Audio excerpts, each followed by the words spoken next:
Sunday. Good evening, everyone, and welcome to another episode of True Story Live. Tonight's topic is a good one. It's addiction, hurt. So we'll get to that in just a minute, and we'll go into details about the write up here tonight, and before I read it and all that. Before we get started, I got some news. Now, here's the thing: I actually got an email from one of the members of our chat family, and I won't say that that he made a mistake. I'll say that it's probably the way that I read it. But either way, I misunderstood that he was talking about Renee and not a friend of Renee whose house burned down. So, a very dear friend of ours, Jen and I found out for sure that it wasn't a friend. It was actually Renee's house, and Renee and her son and the person that stays with them are safe, and the dog Zeus. Everyone is safe. They lost some cats, or they know that they've lost two of the three cats, and they don't know where the third cat is. They haven't found him. So I just want to say for those people that pray, please pray for their family. And I'm trying to get information on how people can donate if they want to. We don't have a huge channel here, but I know everyone knows someone, Yeah. and a lot of people know Renee.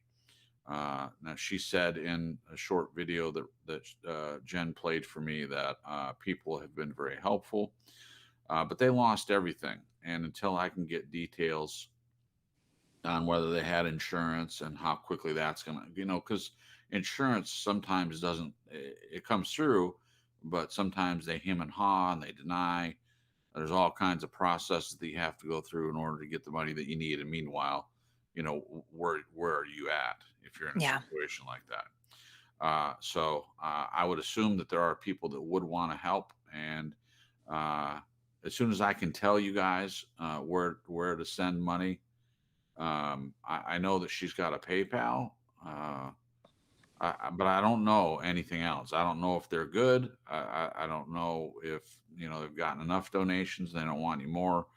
This just happened. So it happened Wednesday, but it was confirmed for me just a few minutes ago, some 30 minutes ago. Yeah. So we're all just kind of trying to gather information here. And I know that Jen has reached out to Renee, and I'm sure she'll get a response from her at some point. Yeah. But I would understand if that took a while. So if you don't pray, I think the thing is thoughts that you send out are good vibes and stuff.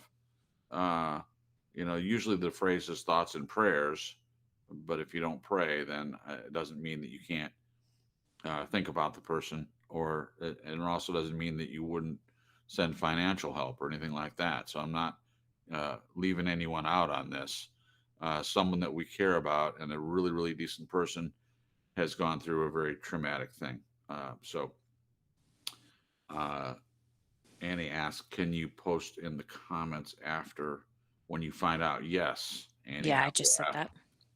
Oh, okay, On the same mind frame, Annie and I, okay, perfect. because I thought we might not get the link during the show, We might so we not, could post it in the comments. but we'll have Jen check before the end of the show, and I'll go over this again just in case anybody comes in that it's a latecomer to the Yeah. chat. Okay, so I'll leave that there for now. So we're gonna move forward, and let's have everyone on the panel say hello, and we'll start with our wonderful producer friend from Australia, Glenn. Glenn, if you could just take a minute to say hello, and if you have any other additional comments you want to make for the peoples, go right ahead, sir. Yeah, hi everyone. And very sad news with Renee. The main thing is, of course, that she is okay, but Yeah. it's still a kick in the guts. Yeah, Um, yeah, best wishes to her for sure, 100%. yeah, absolutely. Thank you. Thank you, Glenn. And Jen, my wonderful, supportive, empathetic wife, and Hey. a great maker of banana pudding. Not my recipe, but I did good. Mhm.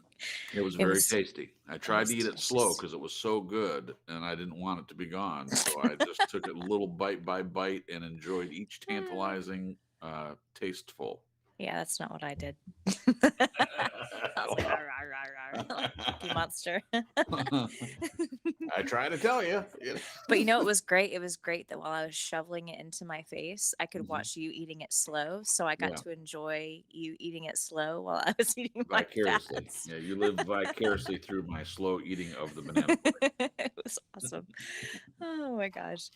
Good to see you guys tonight. Good to be here. And I'm still in shock over Renee. I just still wrapping my mind around it. But like Glenn said and mentioned, I'm just so grateful that they're okay and they got out in time Yeah, because her house was over 100 years old and yeah, they're just really dangerous with fires. They go up really fast. they are. So, And Renee was explaining that, there's air pockets in between the walls, and then and that's intentional. So it wants the fire to go up toward the top. Um, I mean, I don't know why that works, but they want it to go up toward the top of the house, and that's what it did. But all the windows exploded, as I mentioned, and they had to get out of there fast, so they lost everything, yeah. including her car. I didn't mention that. So her car, it was so hot, the fire was so hot that her car melted in the driveway.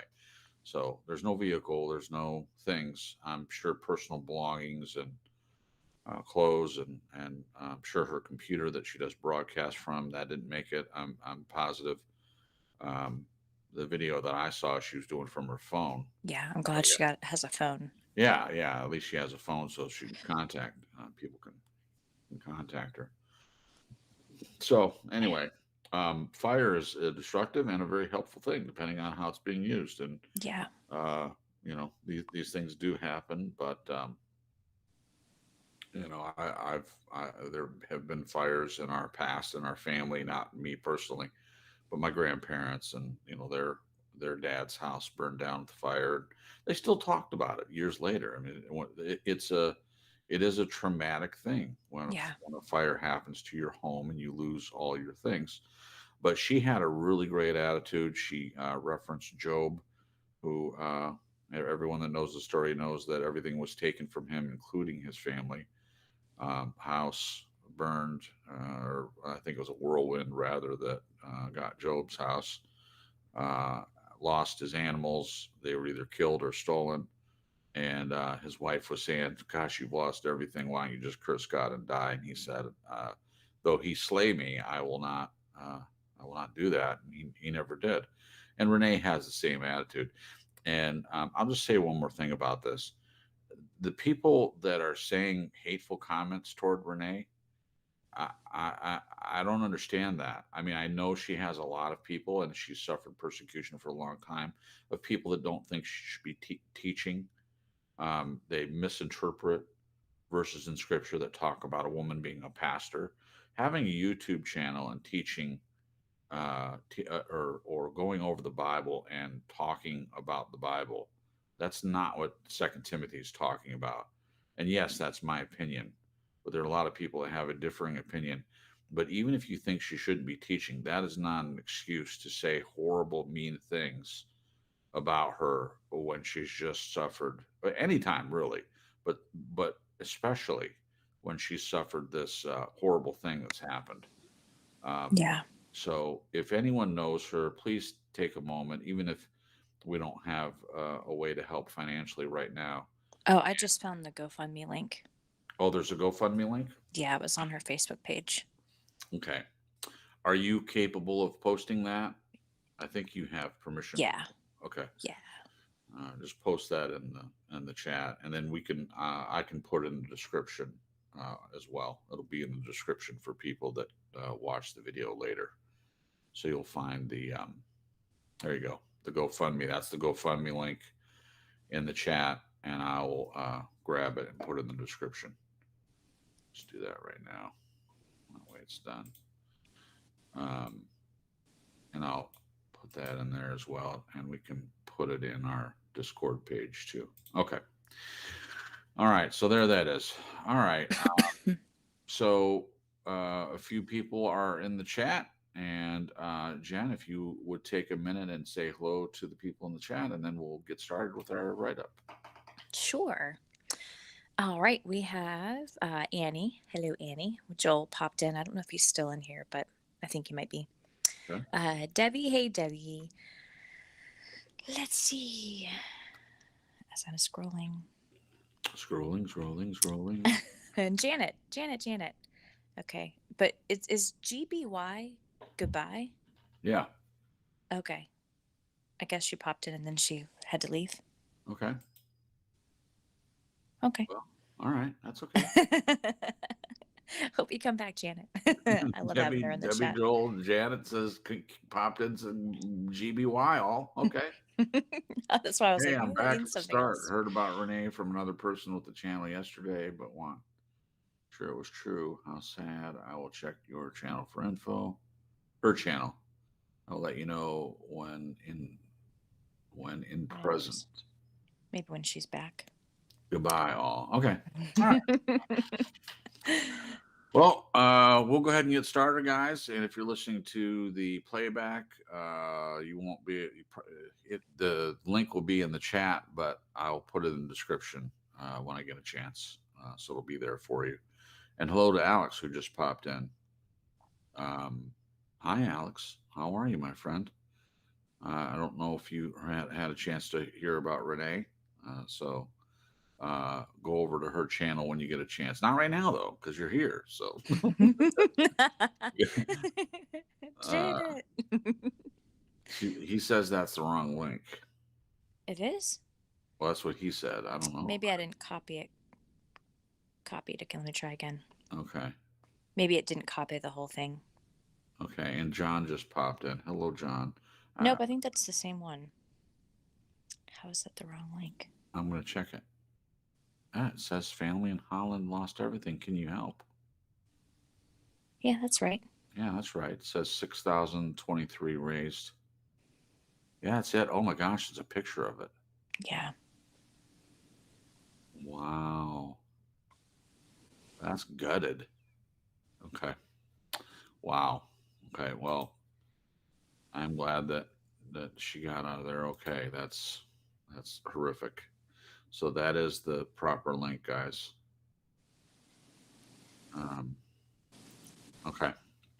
All right, we're gonna go move forward, guys. Sorry about that. It's just just a terrible thing. It just really is. Okay, so we're going to talk about addictions tonight, and interesting enough, this was a suggestion from one of our chat members, believe on the Lord Jesus Christ, and he also wanted us to talk about 12-step groups. So we'll see how that goes, but we're going to start this week by talking about addictions, and we may mention the 12-step groups a little bit. And I had suggested maybe even possibly talking about those next week because I have a lot to say about those, honestly. But for tonight, we're going to focus mainly on just the addictions part. And also, thank you to Annie, who contributed substantially. Jen actually did this write up, and we're grateful for her. And Annie sent us a little bit of a letter which Jen is going to read during the write up. I'm going to read the rest of it, and then Jen will act on Annie's behalf and read her part, and then I will continue. So you'll hear that change between my voice and Jen's voice, which we have done before, and it seemed to work out just fine. So you have that to look forward to. All right, so we'll just go ahead and get started. We're tackling a big topic here this week. And a big thank you to John, believer on the Lord Jesus Christ, for shooting a few show suggestions our way. Thank you so much, man. We really appreciate it. Tonight's topic is addictions. And for inspiration, Annie chose Johnny Cash's version of Hurt. Here's the link if you'd like to listen, and the link is in the description. What we would like to do first is take some pretty big steps backwards in order to look at the whole picture of addiction. And then we'll be picking out just a few kinds of addictions to discuss, some common and some not so common. So, what is addiction? Let's start with defining what addiction is. As a whole, it is the fact or condition of being addicted to a particular substance, thing, or activity. This definition blows my mind because when I was growing up, addiction was used mainly to describe an unhealthy attachment to drugs or alcohol. It never occurred to me that addictions could be a plethora of other things, including behavior or a type of relationship, etc. Glenn had a great question this week as we were discussing this topic. Is it an addiction or is it conditioning? Great question. My return question was, can conditioning turn into an addiction? We defined addiction above, so we'll go ahead and define conditioning here. The process of training or accustoming a person or animal to behavior in a certain way or to accept certain circumstances. What are some things that can be addictions that most people don't realize? We can be addicted to rescuing other people, which is also called enabling or codependency. We can be addicted to people pleasing, always saying yes despite a possible internal no. We can be addicted to abuse, feeling worthless, and somehow being attracted to people who seem to prove our worthlessness. Self fulfilling prophecy. Let's dive right into some questions. What are some of the reasons we become addicted? This is a big question. I believe it goes way deeper than drugs are fun, sugar tastes so good, or I just want to help people. If conditioning can become an addiction, can someone be conditioned to quit? That's a great question. Let's zoom in a little closer to look at some not so typical addictions and pull them apart a bit. An addiction to fixing people or their problems, also called rescuing, enabling, or codependency. Can addiction become a way that someone sees and identifies with as being part of who they are as a person? For instance, hi, my name is Jen, and I'm a codependent. So, Annie shared with us some insightful thoughts about this specific addiction. And then Jen is going to read Annie's response. So, whenever you're ready, Jen. All right. Clear my throat. Sure.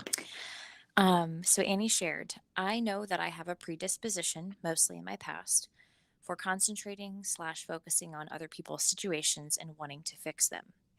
That is my biggest self-trapping sabotage. It's a form of control, a way to be needed, and then parentheses, a dealer of sorts. And I would subconsciously be attracted to people who are willing to let me play that role in their lives, to fix them, their problems, their feelings, give them direction or solutions. Ask Annie, she always knows. If she doesn't, she'll find out. And it was true. I was a supplier for the addict and using my own product. I would stick my mucky fingers into other people's lives, giving my advice and direction. This came to awareness with my mom 2 summers ago. Fixing. I was always filling in the gaps and being irreplaceable. It gave me value. If she needed me, I had worth. Hey, don't worry about not having the money. I'll front you till you're paid. No problem. Just make sure you come to me. I'll set you up. Strange how people who've been a part of my life superficially like that, I own my part, resist me when I say, I'm sure you'll figure it out. I suggest Google as a resource, or I have full confidence that you'll find a solution.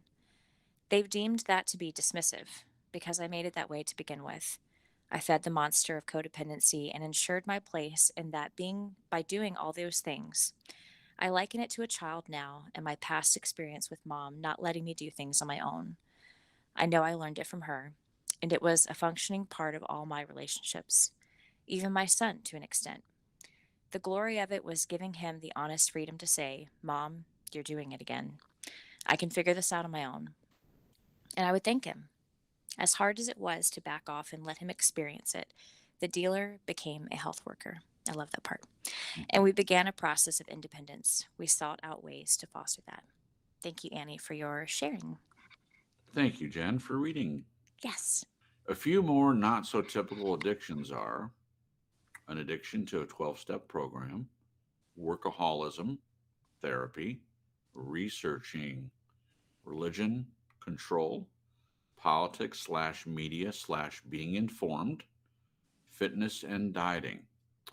What is at the root of addiction? Addiction can be a sign that something else needs to be filled. Instead of figuring out what the hole is, we turn to addiction to what? To ignore fear or reality, to numb pain, to keep us from relationship or connecting. It's unique to each individual. What do we do when we discover an addiction? Some people bury it. I don't want to look at this. Hopefully, we can look at it and dig at what's beneath it or underneath it. Denial can be a huge problem for people suffering from addiction. Often they project onto others what their own behavior is manifesting as blaming, making excuses, refusal to address any destructive behaviors, lashing out at those around them. This also causes many issues for people around the addicted person: family, friends, coworkers, everyone involved in that person's life. The addictions that aren't as prevalent and noticeable can be more insidious, eroding itself, families, and relationships. I think we can all agree that it takes a strong person to really look at any addiction, figure out what's behind it, and choose to heal the wound or loss that's underneath. All right.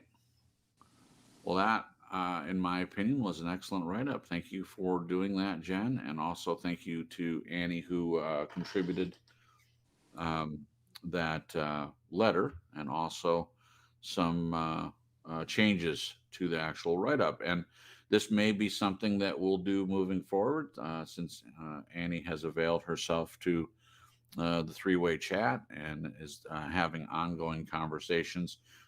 Really, honestly, more with Jen and Glenn. It's not because she's unwilling to talk to me or anything like that.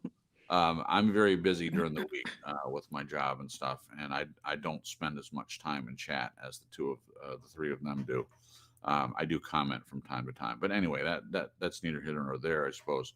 But she has really been great and has uh, answered yes to expressed interest that um, she do the write ups. Of course, we've asked you guys if anyone wants to be involved in picking topics or if you want to be involved in the write ups or you have a topic that you want us to cover.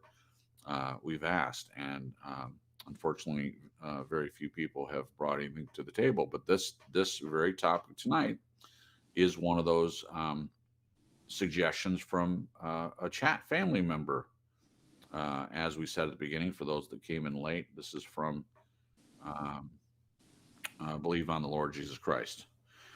Uh, so thank you for this topic, and we're going to hop into that in just a minute. I'll say hello to Rachel Menifee, who popped in, and also to BB Truth. BB, meet Annie, who is under the moniker Tiptoe Palms. Tiptoe palms.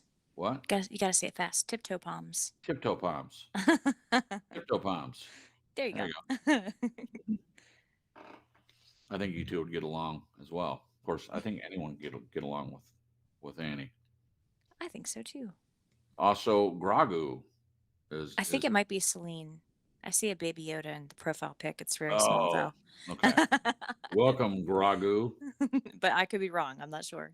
I think you're right. I think Gragu is a character from the, I want to say melatonin, but that's not it. It's the Disney series that has the baby Yoda in it. I think that's his name, Gragu. I think that's it.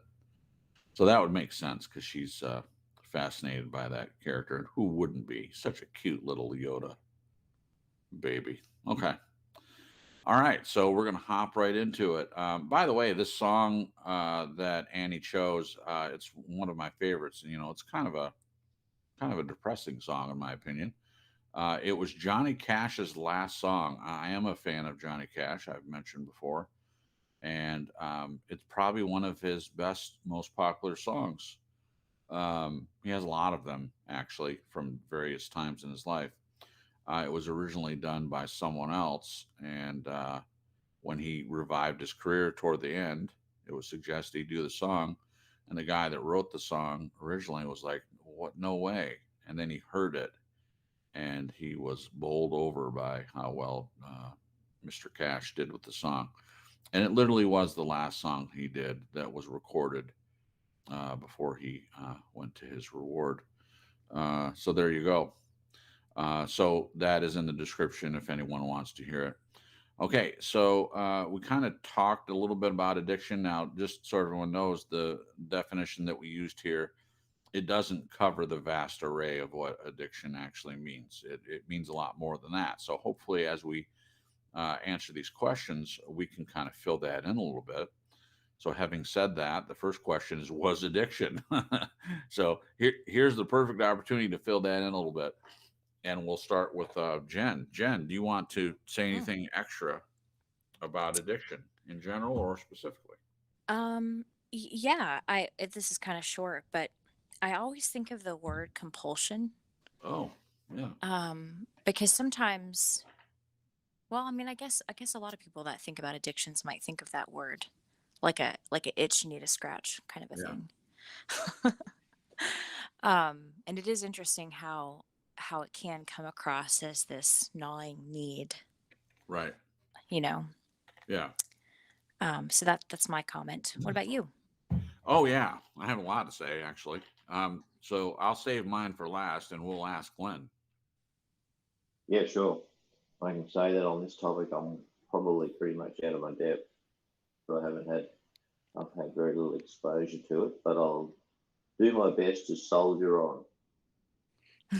That's probably rare. So just to fill this in a little bit, you haven't known anyone outside of your circle or in your circle that has had an addiction that you were aware of, like I don't know, anything, drug addiction, people pleasing, codependency, anything like that, something they had to work on changing. Not, I, okay. Not really. I've met more people in this circle that I would consider having addictions than anywhere else. Wow. Now, is that because Australians hide it No, better? it's just because I haven't been exposed to it. I'm not in that Oh, Okay, environment. okay, okay. but you're an intelligent guy. I mean, Oh yeah, surely. I can certainly throw something in. I'm just saying it is not something I've been exposed to. So Okay, and I was the first thing I thought was addiction. I wonder if that's just a whole heap of chemicals going on in somebody's brain that actually is it genetic? Is there a predisposition to it that really Huh. the person has no control over? I don't know. I'm just That's a great uh, question. well, I appreciate that, Glenn, because that definitely spurs on more conversation because there are arguments about this using alcohol, for example. There are people that are on the side that say, "Oh, there's nothing." They call it a disease. Okay, even in 12-step circles, in AA, some people will refer to it as a disease and say that the person has no control over it. That yes, indeed, it is a chemical uh, imbalance of some sort, or they're genetically predisposed to that, and so they say they classify it as a disease, which I disagree with. Not that someone can't be genetically disposed to drinking alcohol, because I believe that exists. It can run in families, so it can be socially transmitted from parent to child.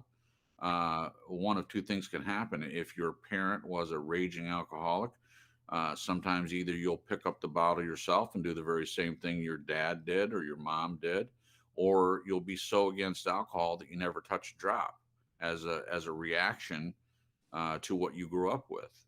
I've seen both happen. So it's not a cookie cutter thing, in my opinion.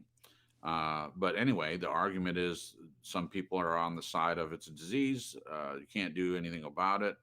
But I don't believe that's true because there have been people, regardless of whether it's genetic or whether it's a disease or not, there are people that have put the bottle down and through many hard steps, literally and figuratively, they're sober. They choose to be sober. A disease like cancer, this is my argument, a disease like cancer, uh, you might have smoked for 30 years and you got cancer. So in that way, you kind of um, loaded the gun yourself, but you didn't choose to get cancer. It's a disease that comes on you and you don't have any control over it. You can't just stop. I mean, even if you stop smoking, it doesn't necessarily get rid of the cancer. So in that way, it's not a choice. Where alcohol, you have to literally put the bottle to your mouth. That's the choice that a person makes. And now I realize that many people will disagree with this point. I personally, to talk about my own quote unquote addiction, I really think that I was addicted to. Um, my addiction was social, going out with friends and drinking and things like that. It wasn't the alcohol itself. In other words, I could stop drinking for months and months and months, and I didn't have a physical withdrawal to stopping. Where people that are really, really in the clutches of alcoholism, if they stop for one day, or even sometimes for part of a day, they have a physical reaction. To me, that's when your body is physically addicted. But I believe addiction can be mental. I believe you can have a mental attachment to anything, and that's still an addiction. So I would say that there was a time in my life that I was mentally addicted to drinking, to alcohol. And for me, like I said, it was more the social aspect of it. I liked going out with my friends. Is that an addiction? Well, if that's the thing that you think about more than anything else, and that's what you're focused on, I think it can be. And we could argue on and on about whether that can be classified as an addiction. I'm just answering from my perspective. I believe that it was. Also, I've mentioned before that for a short period of time, and when I say short period, it was like a year, I was addicted to gambling. Now, I say I was addicted to gambling because I don't struggle with it now. So when I quit, it wasn't something that I had to continue to, like go to 12-step groups and say, "Hi, I'm Jason. Yeah. I'm a gambling addict." I didn't classify myself as that. But if I'm being honest, which I try to be all the time, I would say that for that year, I definitely was addicted. My behavior was affected by it. I thought about it when I wasn't doing it, and it caused problems for my life. So to me, it was an addiction. I also, on and off, different times in my life, I had an addiction or a negative attachment to food, and Yeah. choosing to treat my body poorly. And I believe I was addicted to carrying weight around. Now, I've not read anyone talk about this, but I've given it a lot of thought. And I think that because of my low self esteem, I think I was addicted to carrying the weight around and having a self fulfilled prophecy, something my mother said to me when I was much younger, saying that I would probably struggle with weight my whole life. And I made it true. I really did. So I believed the lie that my mother told. I'm not blaming her. That's how it happened. And I believe it was an addiction. And the way I term addiction is that something disrupts your life and you put time and energy into it, and it supersedes other healthy things. It's an unhealthy thing usually. I can't think of any addiction where people say, well, if you're addicted to exercise, isn't that good? No. Again, anything that supersedes relationships, anything that you have to lie about or hide, uh, in my opinion, is an addiction, even if it's to something healthy. Mm. It can be unhealthy if it affects relationships, and I feel pretty strongly about that. That even if it seems like it's something healthy, it can still be an addiction. That's my opinion. Do either of you want to comment on that part at all? You shared a lot of gold there. Oh, well, A please lot, lot of things to take think some about. time to respond because Oh no, I can't. okay, okay, Glenn, does Glenn want to respond? I'm good. I'm just listening. Interested. okay. All right. Well, we'll move forward then. Everyone answered this. What is addiction? And again, guys, we realize that this isn't a full description of what it could be. This is a big topic, so we may not get to the bottom of this this one question tonight. But I'm just going to look at the chat and see if anyone had anything. Tip top or no, tiptoe bombs. He's trying to say it fast. You're I adorable. was trying to say it fast. Didn't quite work out for me. Says addiction, obsessive focus on specific thing / behavior / act, and getting relief from whatever you are running from internally. That's a good definition, Annie. Thank you for that. And Alex, Sometimes externally too. oh sure. Man. Alex says it's chemistry. It's a mistake to talk about brain chemistry. It's all chemistry. Okay, well, I appreciate you sharing that. I'm sure that there are some that would agree with that, and Yeah. others that wouldn't, but that's okay. Glenn says, what shocked me was when Crip's mother told me the recovery rate was like 3% for alcoholics. Why so low? Great question. That's a great question. That is a great question, and we don't have an answer for that. I will say that alcoholism specifically touched my mother very, very dramatically. She was very against it, and I remember, I'll just tell a quick story. There was one Thanksgiving. Now, my sister and her husband, they are drinkers, and when I say that, they go through the week and they work very hard, and then on weekends, on Thursday, Friday, and Saturday night, that's their weekend because their school's not open on Friday. They run a private Christian school, and they'll have cocktails. They allow themselves to do that. And especially around holidays, drinking is a big thing for a lot of people, and some people overdo it. And I was there for this event, so it was a Christmas family Christmas get together, and it was an all day affair.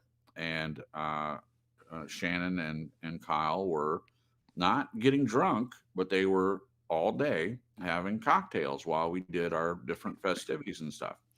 And my mother was very triggered by that. And there's a reason she was triggered by it, because her mother was an alcoholic. So she grew up with an alcoholic mother.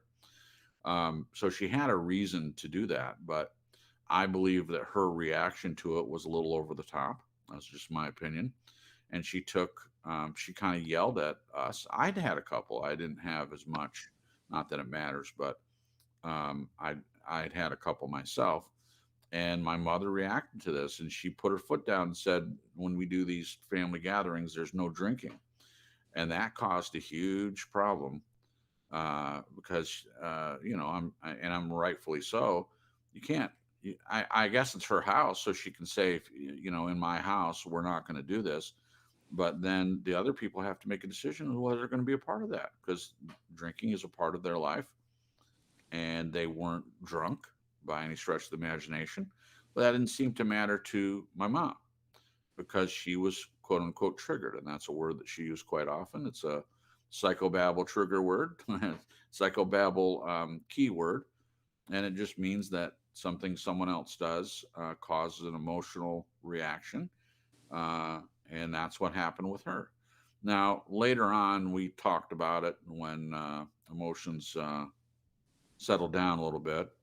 And I don't remember there being a total ban on the drinking, but I know that Shannon and Kyle had to be more secretive about their drinking. And that's happened in other situations where my great grandmother on my dad's side, she was a Free Methodist pastor, and that particular sect of Christianity were very anti-drinking. Very legalistic, very anti-drinking. And there were members of the family during family reunions that would take their cooler downstairs to the basement, where my grandmother was too old and she would never go down there. So they would go down there and, hey, I'm going to go down and go to the bathroom or whatever. And then they would go down and go to the cooler and pop a cold one and drink it, and then go back upstairs and join the rest of the family. This happened all the time. So this is people changing their behavior Um, I think it was out of respect for the wishes of someone in the family who was against drinking. But I would say that if you have to change your behavior at a family function for that reason, my question is it an addiction? Ooh. Can you not drink for a day if it offends someone? I don't Annie know. she had a good question. Okay, what is it? She said, "Wait though, yeah, I was going to say that it's her house, but the question is where does enabling come into this? Because it's just around the corner." Right, So, is your mom or was she maybe not addressing her own issues with right, alcohol and being uncomfortable?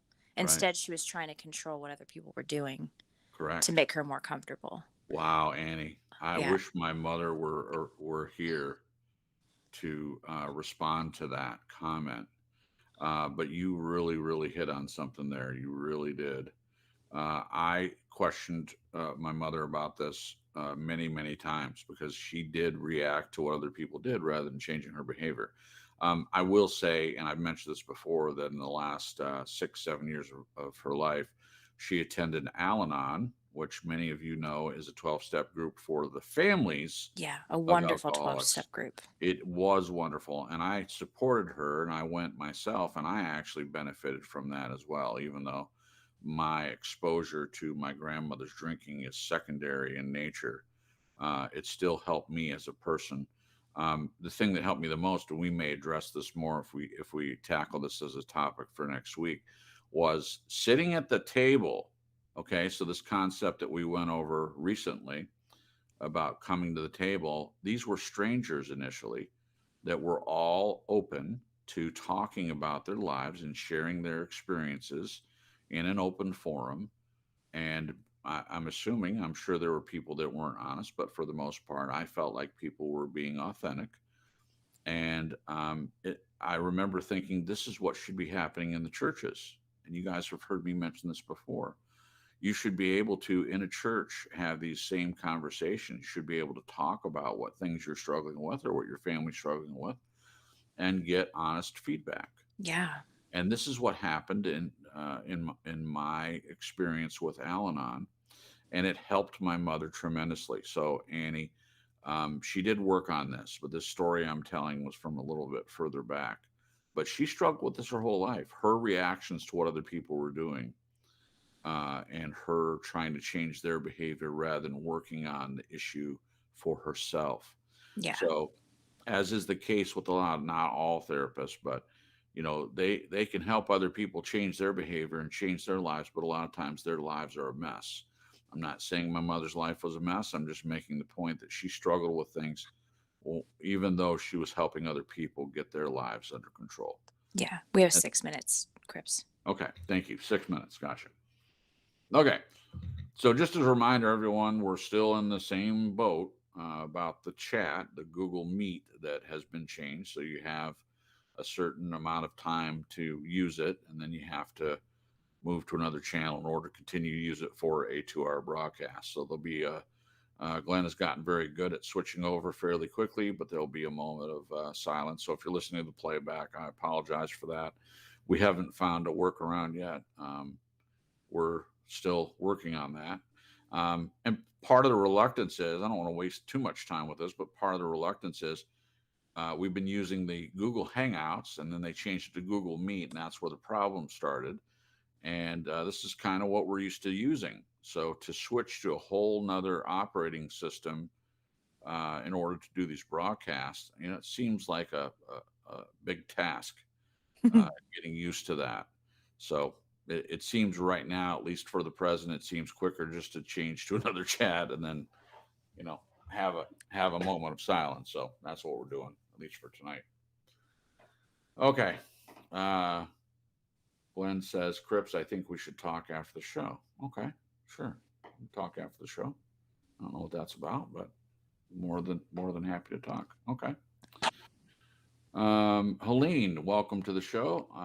We know who you are, and we've seen you before, so we're glad that you're here. Come to the table, but not at D's. Okay, that's a great comment. Thank you. Uh, I was going to okay. say real quick before it cuts off, Mhm. we have 4 minutes. It would have been great if she had been in a place to come to everyone and say, hey, it's making me really uncomfortable, that drinking's going on because of my stuff. Yeah. Is there a way that maybe we couldn't do the drinking? Wow. Because when you come to, I mean, I know it's your kids, Yeah. so that gets a little hairy, but kids don't like being parented when they're not kids anymore, and it Right. feels like parenting, Right. that parental, and they're still your parent. I get that totally, Yeah. but my brothers do that sometimes, and I get They really do. triggered. They Mm. do. Um, It is so triggering.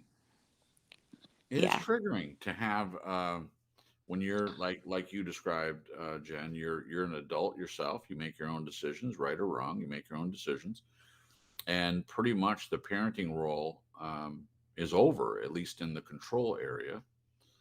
I'm not saying you can't make suggestions, but these weren't suggestions. These were control tactics, wanting to control the behavior that she was seeing. So yeah, there's a lot to be said about that. yeah. Yeah. What's Okay. that? Oh, okay. What? I was like, Janet knows all these like keyboard short terms. I'm like, what's AFK? Oh, Away from keyboard. I thought I knew it was something to do with the keyboard. Okay. She's so much cooler than I am. I'm like, what's GBY and yeah. AFK? Oh, geez. Janet is in the know and you're not. I So know. She's so cool. what can you do? What can you do?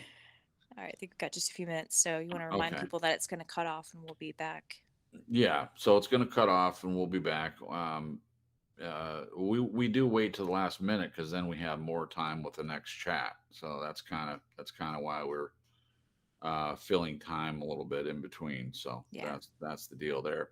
So with the time remaining, I'll go ahead and set up for the next question so that we come back, we can get into it. So I'll read part of the write up again. It says, after the question, what is addiction? It says, let's start with defining what addiction is, which we kind of already did, but as a whole, it is a fact or condition of being addicted to a particular substance, thing, or activity.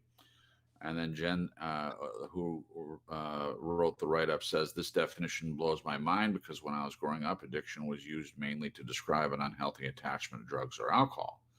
It never occurred to me that addictions could be a plethora of other things, including behavior or a type of relationship, etc. And then we'll address this question when we come back. But Glenn had a great question this week as we were discussing this topic. And the question is it an addiction or is it conditioning? Now, there's a lot in that Yeah. question. And I do agree that that was a great question. So It's about to end. we have a lot. Okay, it's about to end. Debbie says no. I'm not sure what she's saying. We're going to be back, so we're just switching over to the other if that's what you're reacting to. So Yeah. We'll be right back, Debbie. we'll be Just right hang in back. there. It'll be So quiet for just a minute or so.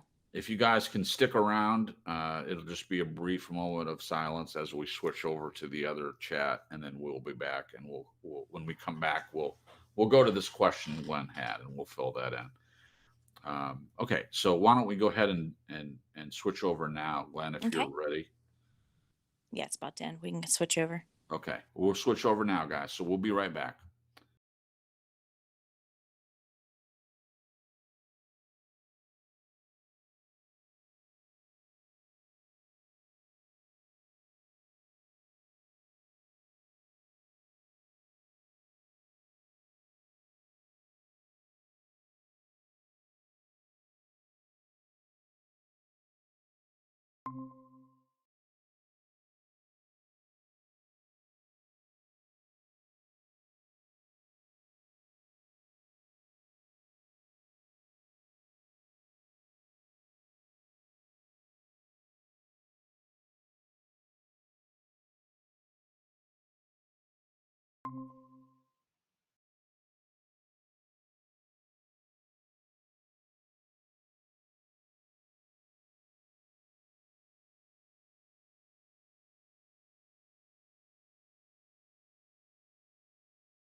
You there?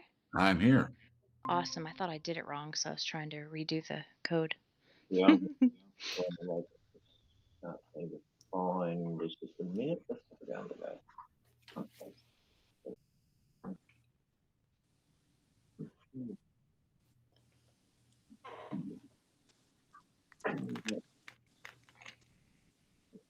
Yeah, thanks. I've got excellent connection. Here we go. It's popped up now.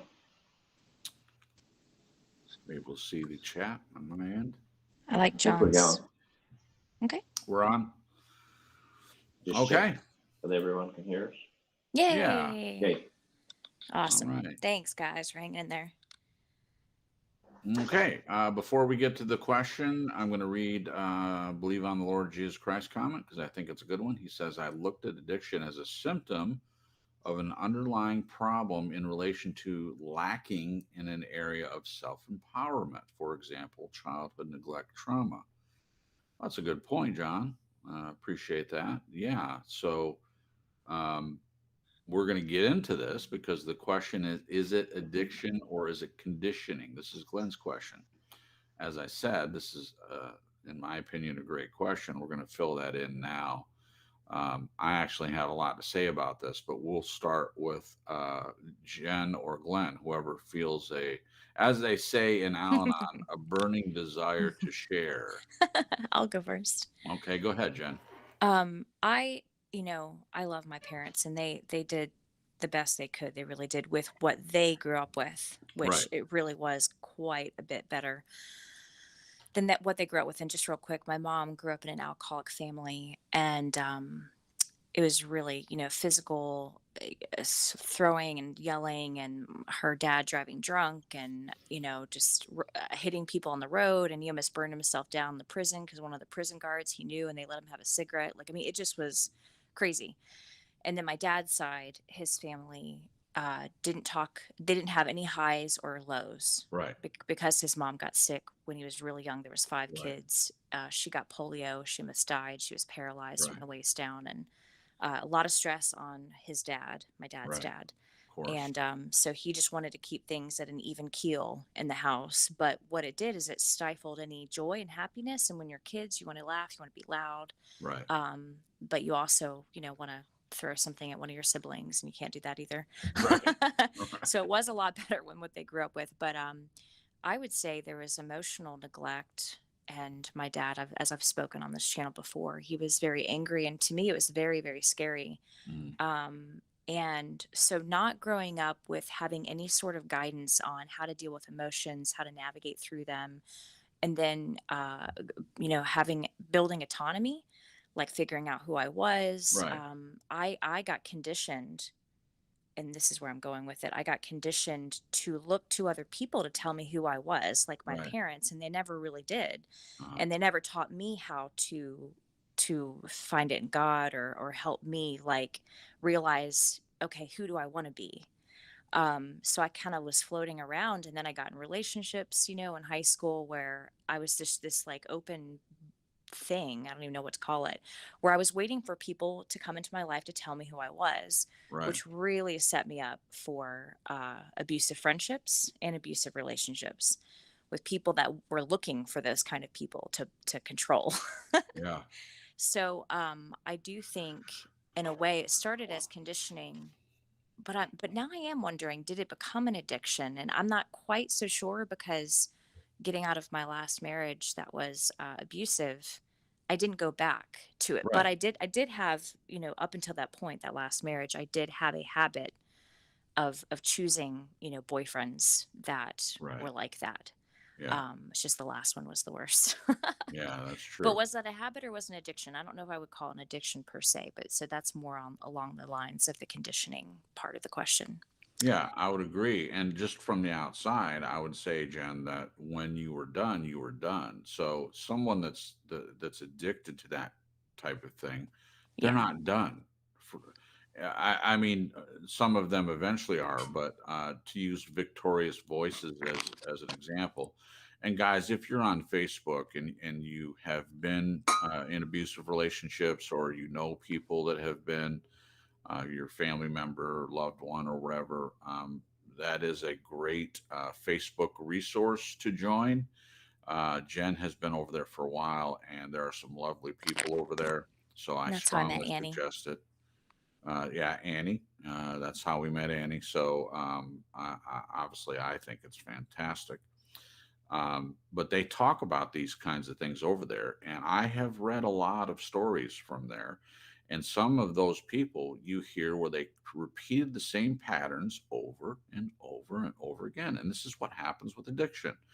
So, whether it's drugs or alcohol or people pleasing or codependency or even addiction to being abused, these are repetitive behaviors in a person's life. So I'll fill that in just a little bit more. So, in reading people's comments about how they got out of an abusive relationship 30 years ago, and then they moved right into a different one, not exactly the same, but still abusive. So, how do you keep choosing these people that are abusive? Well, you're addicted to being abused in some way.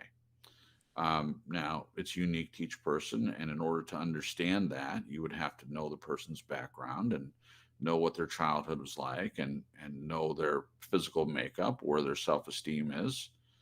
You'd have to ask a lot of questions, but what I know from reading all these posts and being around people that have dealt with this, where they keep doing the same behavior over and over and over again, there is a lot to be said about it being an addiction of some sort, addiction to the behavior. And again, it's not alcoholism, it's not drug addiction, but yet that doesn't seem to keep people from being addicted to certain things in their life. So, getting to this point, we'll go to Glenn first, and then I'll bat last on this one, on the question: is it an addiction or is it conditioning? Since it's Glenn's question, I'm sure at least he'll have something to say about this one. What do you think, Glenn, about this? Is it an addiction or is it conditioning? What do you think? My first thought is just if it's conditioning, okay, let's talk the example. Okay, I Sure. was role model the rescue codependent thing. Okay, you find people, you're attracted to people, you can, as Annie would say, fix or rescue, whatever. Now, that I think I would call that conditioning because I'd seen it. It had played out in front of me all the while I was growing up.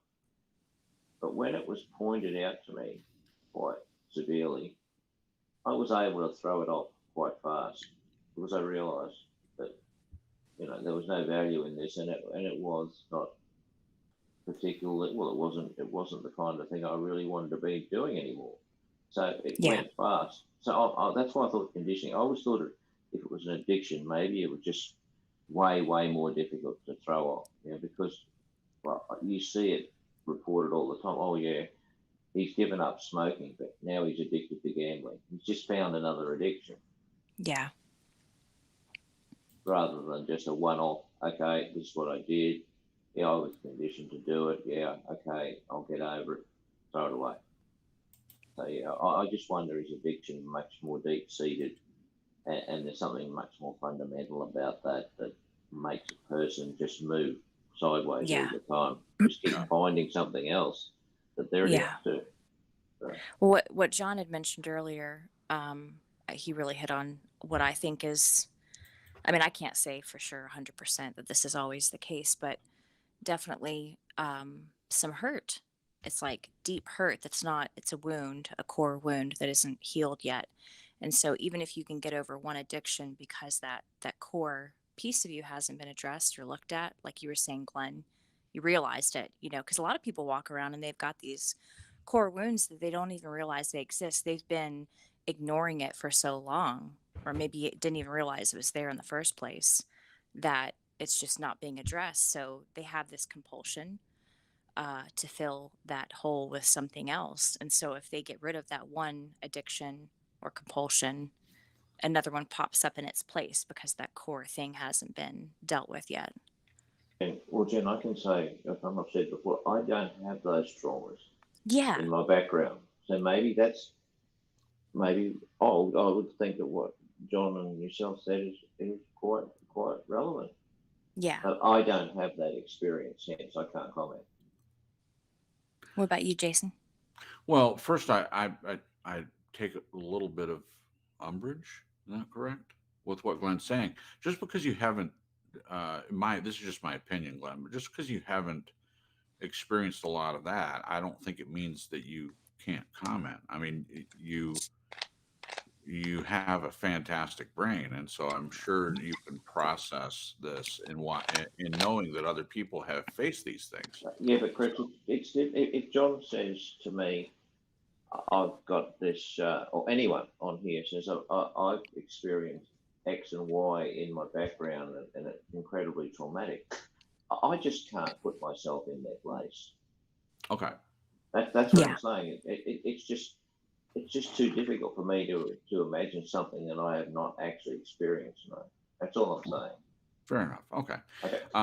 I'll take a minute to say hello to Blessed Bible Fight Club, who popped in. Welcome. We're glad that you're here. Please enjoy the chat. And also Nathan, our friend Nathan from New Zealand, just over there close to Yeah. Glenn's, part of the country. We love him very much, and he'll probably have limited contact. He's in a different place, obviously. But we're glad to have you, Nathan. Thank you for coming. Glad to have everyone. Wow, this is a lot of viewers tonight. So we're blessed to have everyone here that is a part of this broadcast. So thank you guys for showing up tonight. We really do appreciate it. Thank you. Okay. All right. So I'll get into this a little bit. So I'll actually tie it into the next question as well. And I know that we didn't do that for the two of you, but you can circle back around to it. So Jen's return question was, can conditioning turn into addiction? So I actually start by answering Jen's question first. I think that's what happens. There are cases where a child is born because their parent was an addict, that they're literally born into this world addicted to substances. So that obviously isn't conditioning. That's a physical addiction to a drug or alcohol that happens because in utero, their parent is using substances too much to the point where they become addicted. These are horrible stories. We're not going to go into it for very long, but I'm not making this up. Anybody can research this and look it up and see that it does exist. Okay, so this proves right there that not in every case is it conditioning. That baby didn't choose to smoke meth. That baby didn't choose to drink too much or do cocaine. They were literally, by no fault of their own, born into this world with an addiction that had to be handled by their caregivers. Okay, so that happens. So that's clearly not conditioning. Has nothing to do at all with conditioning. Now that hopefully doesn't have. I don't know what the percentages are of how often that happens, but I know it does happen. But I would say that addictions, for the most part, are a result of conditioning. What your family of origin, how you grow up, economic issues, born into a poor area or a poor family.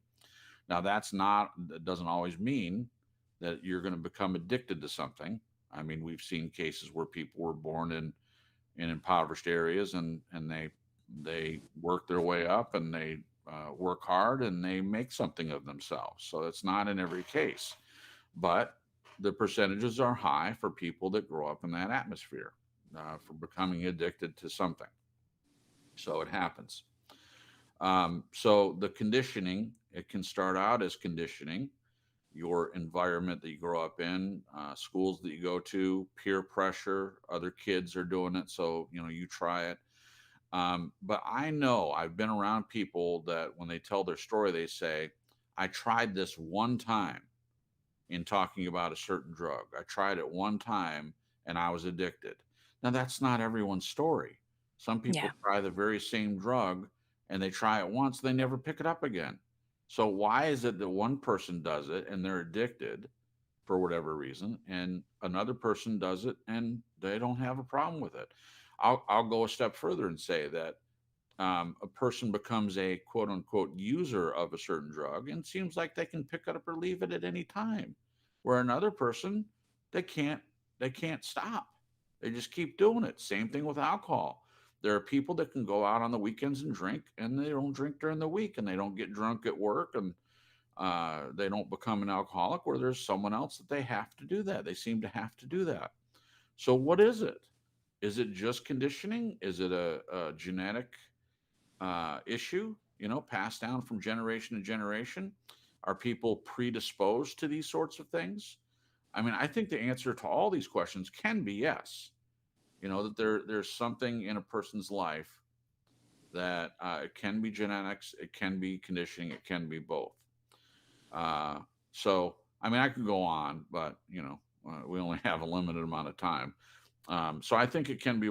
That's my ending conclusion on this. That it can be conditioning, and just as Jen said, it can start out as conditioning and become an addiction for sure.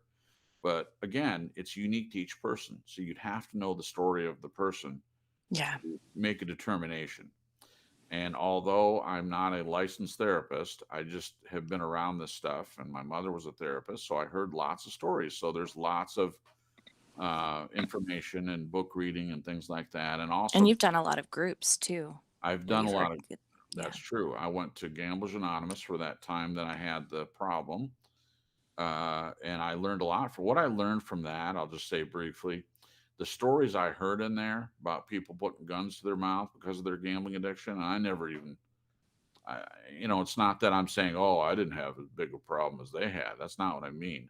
I'm just saying that I learned enough from hearing the stories to go, okay, I'm not doing this. Like, I'm not getting to the point that these people were at. So that was beneficial for me in that way. And I would say anyone that suffers with any kind of addiction should go to a 12-step program or 12-step group, even if you don't go through all the 12 steps. It's beneficial to hear stories. It really is. To hear stories of people that have suffered from the same thing. They have a lot of wisdom to share. They really, Yeah. really do. So I would say that anyone that's listening that is addicted to alcohol or drugs or anything like that, there are groups out there for you. And as I said, we may do. I haven't talked to Jen and Glenn about this, but we may do a.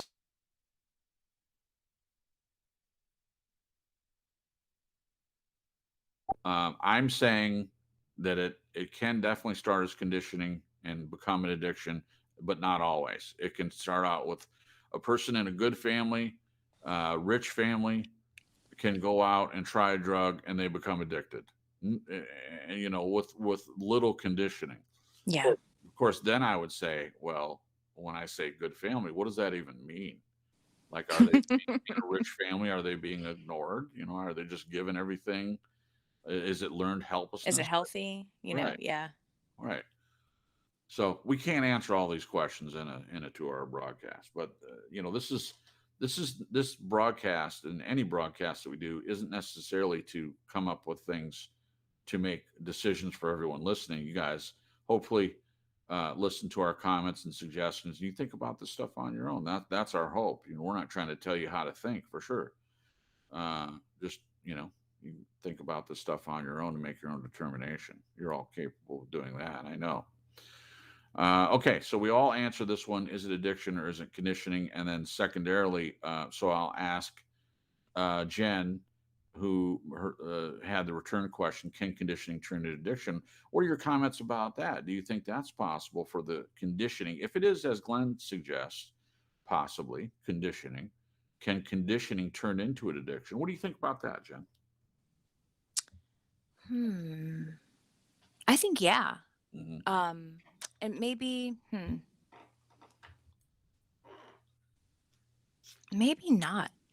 I'm like live. I'm like changing my mind. Gosh. Yeah, I'm on the fence with that because when I think about conditioning, I think it would be more of a compulsion just because someone's so used to doing whatever that is Yeah. because they were conditioned. But maybe it's not as intense as being an addiction. Oh, okay. You know what I mean?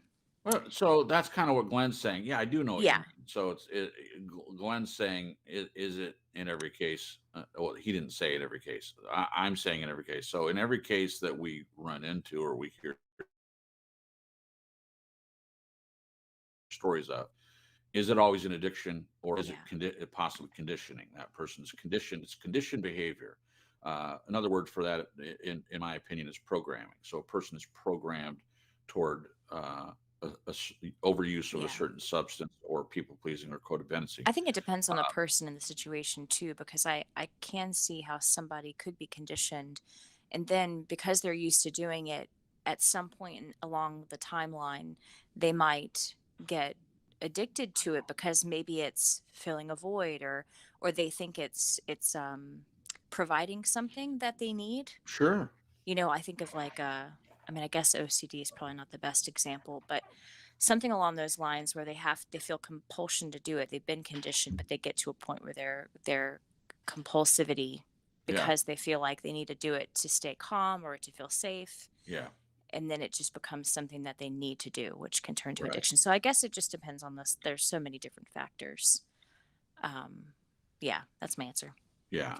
Thank you. So Nathan says, do you mean conditioning means growing up with drugs? It can be that, but no, I don't think that's what it means. It just means that in our family of origin or the peer group that we're around, seeing them do it, and so conditioning. And this is just my example. So conditioning meaning you're kind of programmed or trained by your environment to be predisposed to use of a substance or codependency or people pleasing. And we're going to get into that. The next question is, what are some things that can be addictions that most people don't realize? And we're also going to get into what are some of the reasons people become addicted, and we'll address the conditioning part again. So that's a great question, Nathan. Doesn't always mean growing up with drugs or alcohol or anything else, but it can be. It certainly Yeah. can be. Alex made a really good point. Oh, go ahead and read it, Jen. He said you start conditioning yourself inside the addiction. That's a really insightful facet to this. Do you get it? Yeah, yeah. So, Okay, you were silent. I was like, "What well, again?" I thought probably read the Oh, rest. okay. For example, I'm so drunk I need a pill or a little cocaine. Right. Okay. And then he adds, it's a hellish cycle. Yeah, sure. So, yeah, anything can start with conditioning and then turn into addiction. I think we all agree on that, at least just secondarily. So, um, but I was making the point too that even without conditioning, it can start out just right off the top as Yes. addiction, even if there's not conditioning.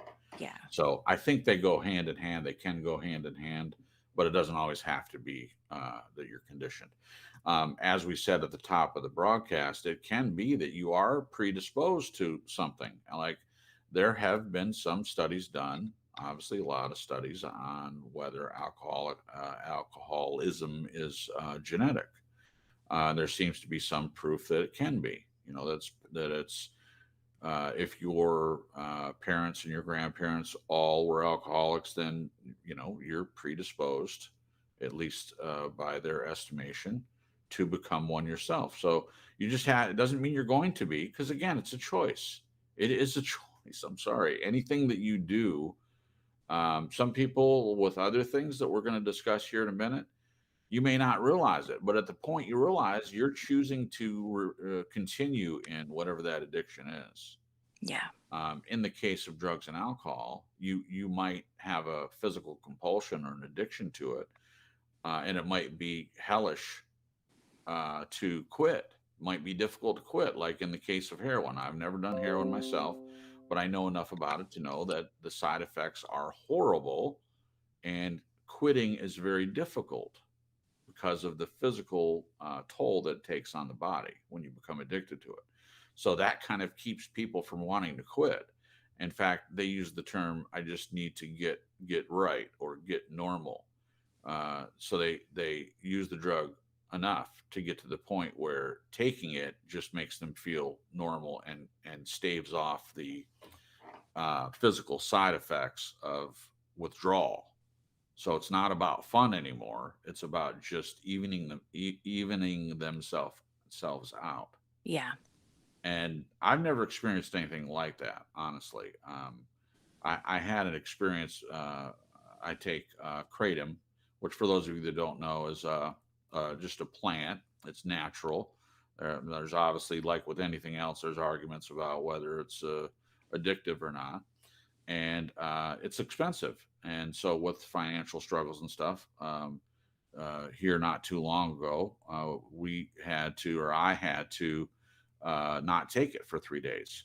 And I was telling Jen, I said, I like to observe things, even if I'm going through it myself. I look at it from as like I'm a clinical observer from the outside, even if I'm experiencing it, which is, I think, is interesting. And so I kind of logged and I shared with Jen what I was feeling these 3 days that I wasn't doing it, because I was taking a lot of it. It has a lot of benefits, and but in my opinion, I don't need to take as much. And I learned that through these 3 days, and I did have some physical responses to not taking it. And it wasn't like I was shaking and like I had to get medical attention or anything. It's just things I noticed, like difficulty sleeping and temperature changes and things like that. Now, of course, I read up on all the side effects that people list, and I didn't have even half of them, but I did have a few. So I realized that, yeah, physically, taking that, if you quit cold turkey like that, there were a few responses. It's just something that you notice. Same thing is true about coffee. If you drink coffee, 4 or 5 cups a day of coffee and quit cold turkey, your body reacts to that. It Oh could, yeah. yeah, I've tried absolutely. 3 times. So this isn't like a drug situation. It's just that any substance, your body can become accustomed to it, and if you just quit doing it, quit taking it. Um, I believe sugar. If you take sugar a lot and just quit taking it, your body has a reaction to that. Don't you think, Jen? Yes, I've experienced that too. Phew. Yeah. Um, So go Annie had ahead. a good comment. Do you mind if I read? No, please do. She said, "I wonder, would it make a difference maybe where your headspace is when you try something for the first time, like drinking to relax after work, blocking out a nagging wife, that sort of thing?" I think yeah. When you try something the first time, Yeah. it depends on where your head is. Yeah. I think Um, it has a tremendous effect where your headspace is just in general, like in your yeah, life, even. Like yeah, I think it makes a difference. I think some of the hardest things are peer pressure.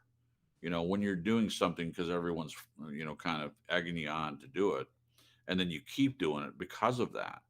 I think a lot of addictions start like that, with teen drinking and drug use and things like that. I mean, it's a plague. It's a plague, and I had some of that. I mean, I went to a private Christian school, and I'm not saying that it doesn't exist in that would be a lie. That would be an out and out lie that, oh well, it doesn't exist in a private Christian school. It does, but it's not the same as going to a public school, in my opinion. And I did go to public school my senior year, but at that time I just wasn't interested in a lot of that. So it wasn't really a struggle for me. Peer pressure didn't mean anything to me at that point. It's like if someone was trying to say, "Hey, do this," I'm like, no, thanks. But earlier on, yeah, other things were an issue for me of peer pressure, and I caved into doing some things that I wouldn't do today. Uh, I just mean peer pressure in general.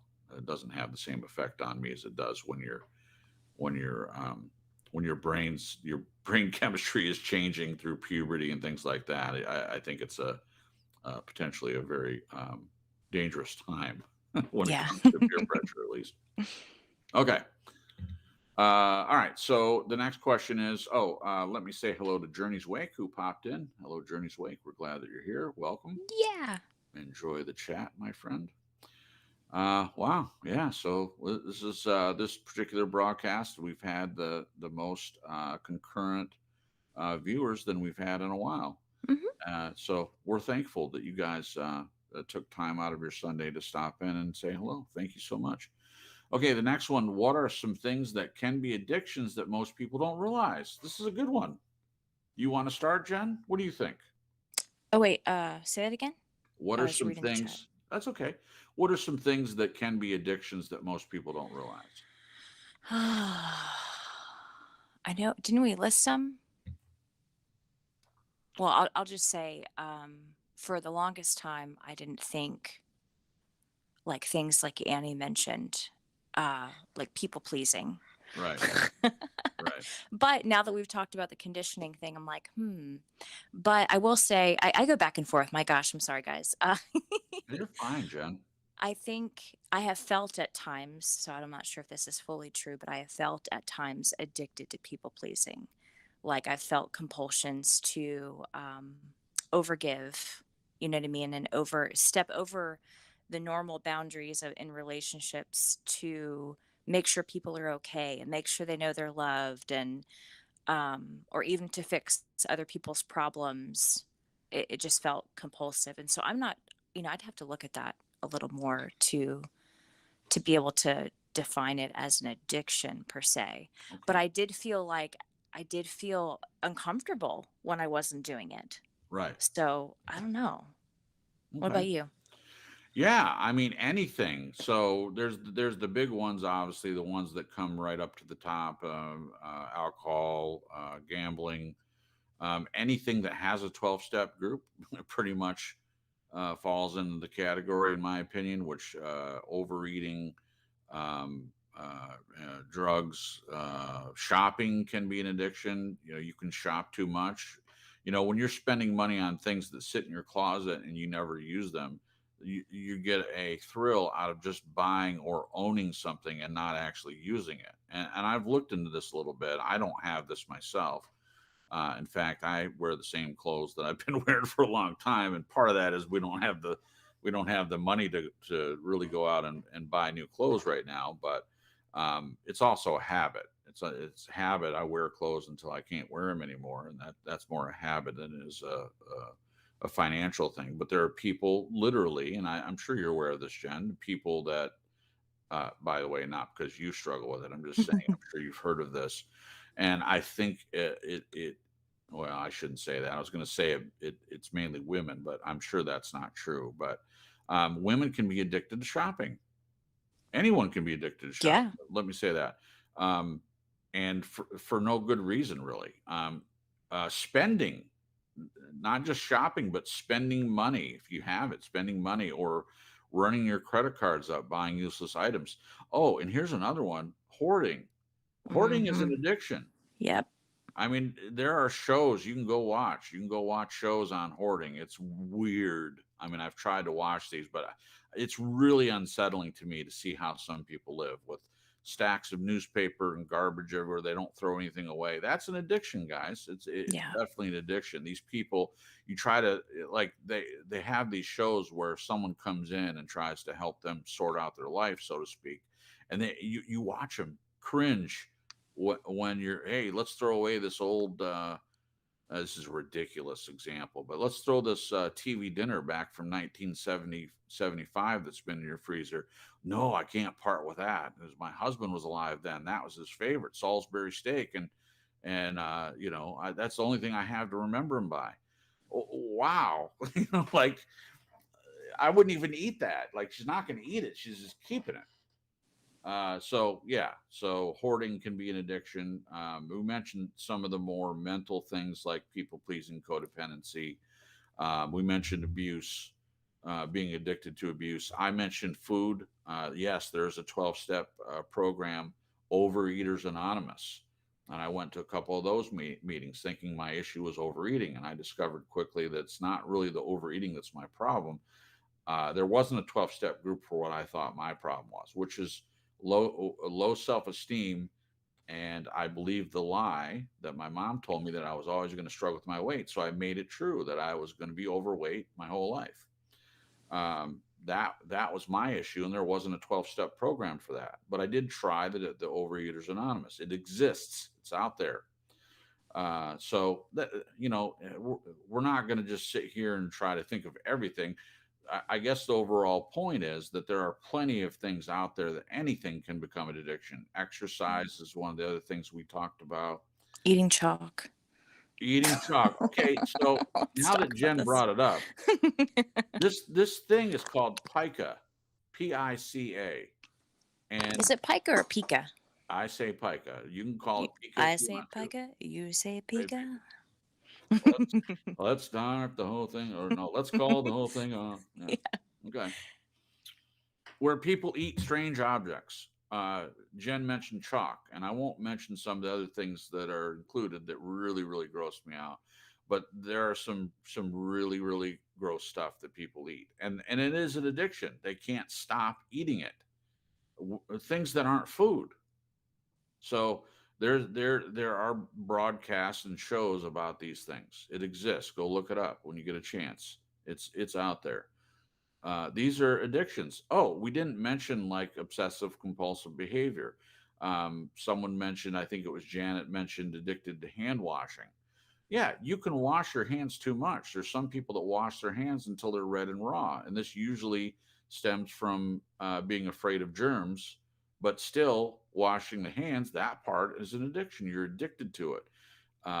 And there's a lot that fit in the category of obsessive compulsive behavior, locking the door 3 or 4 times or any number of times every time you leave a room, having to knock on wood before you enter a room or leave a room, knock 3 times on wood before it's an addiction. It's something someone is addicted to. They can't stop doing it.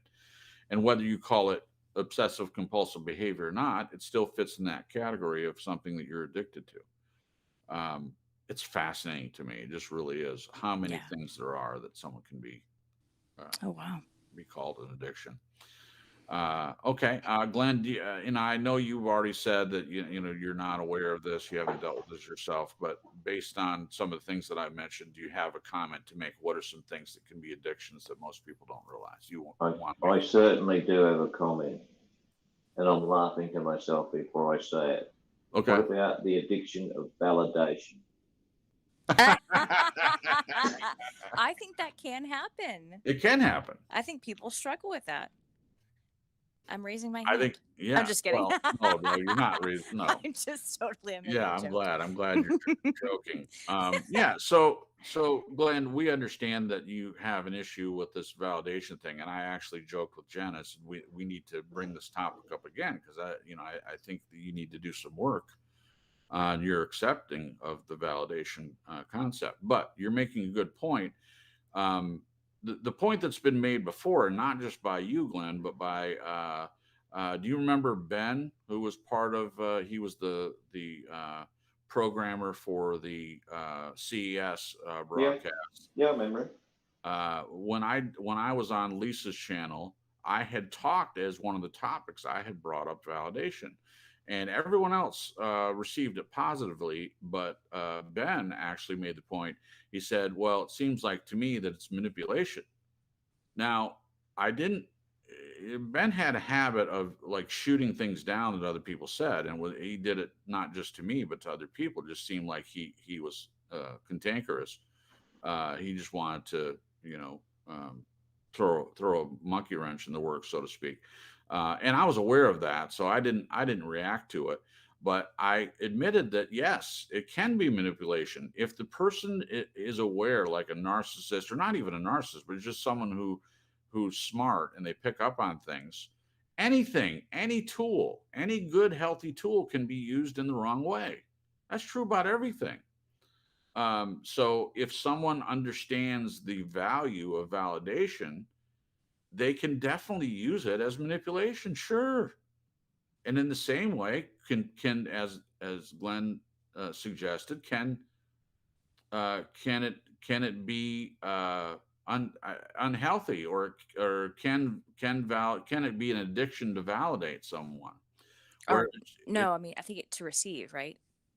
To want Can it. they want Someone could be addicted to wanting validation. Is that wanting what you mean, validation? Glenn? Is that what you're saying? I think it could come from both ways. Okay, yeah, that's what I'm. Oh, That's okay. the way I'm coming from. It can be either yeah. way.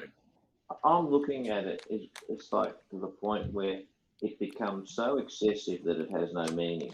That's really where I'm Yes.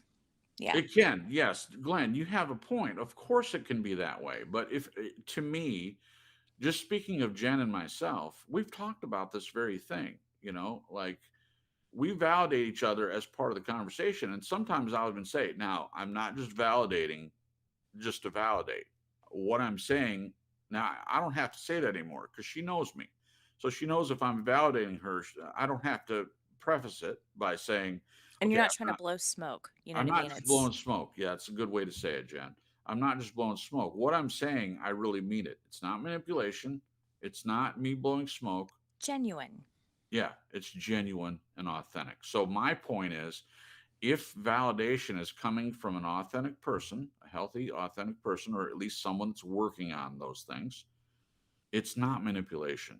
And I've referred to it as common decency. And I probably shouldn't have said that because it's not common. It is decent for you to learn how to, in a conversation with someone, before you make your suggestion or make your point, to listen to them, to actively listen, and then to say, I understand why you would feel that way. Not It's not agreeing with them. In fact, you can disagree with what they're saying, but saying, I understand why you would feel that way. That's all it is. It's validating the other person for their feelings. And I don't see anything wrong with that.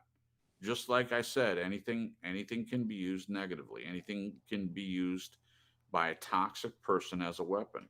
So a narcissist that learns this tool, which I believe it is a tool in relationships, and I believe it's very helpful, can be very helpful.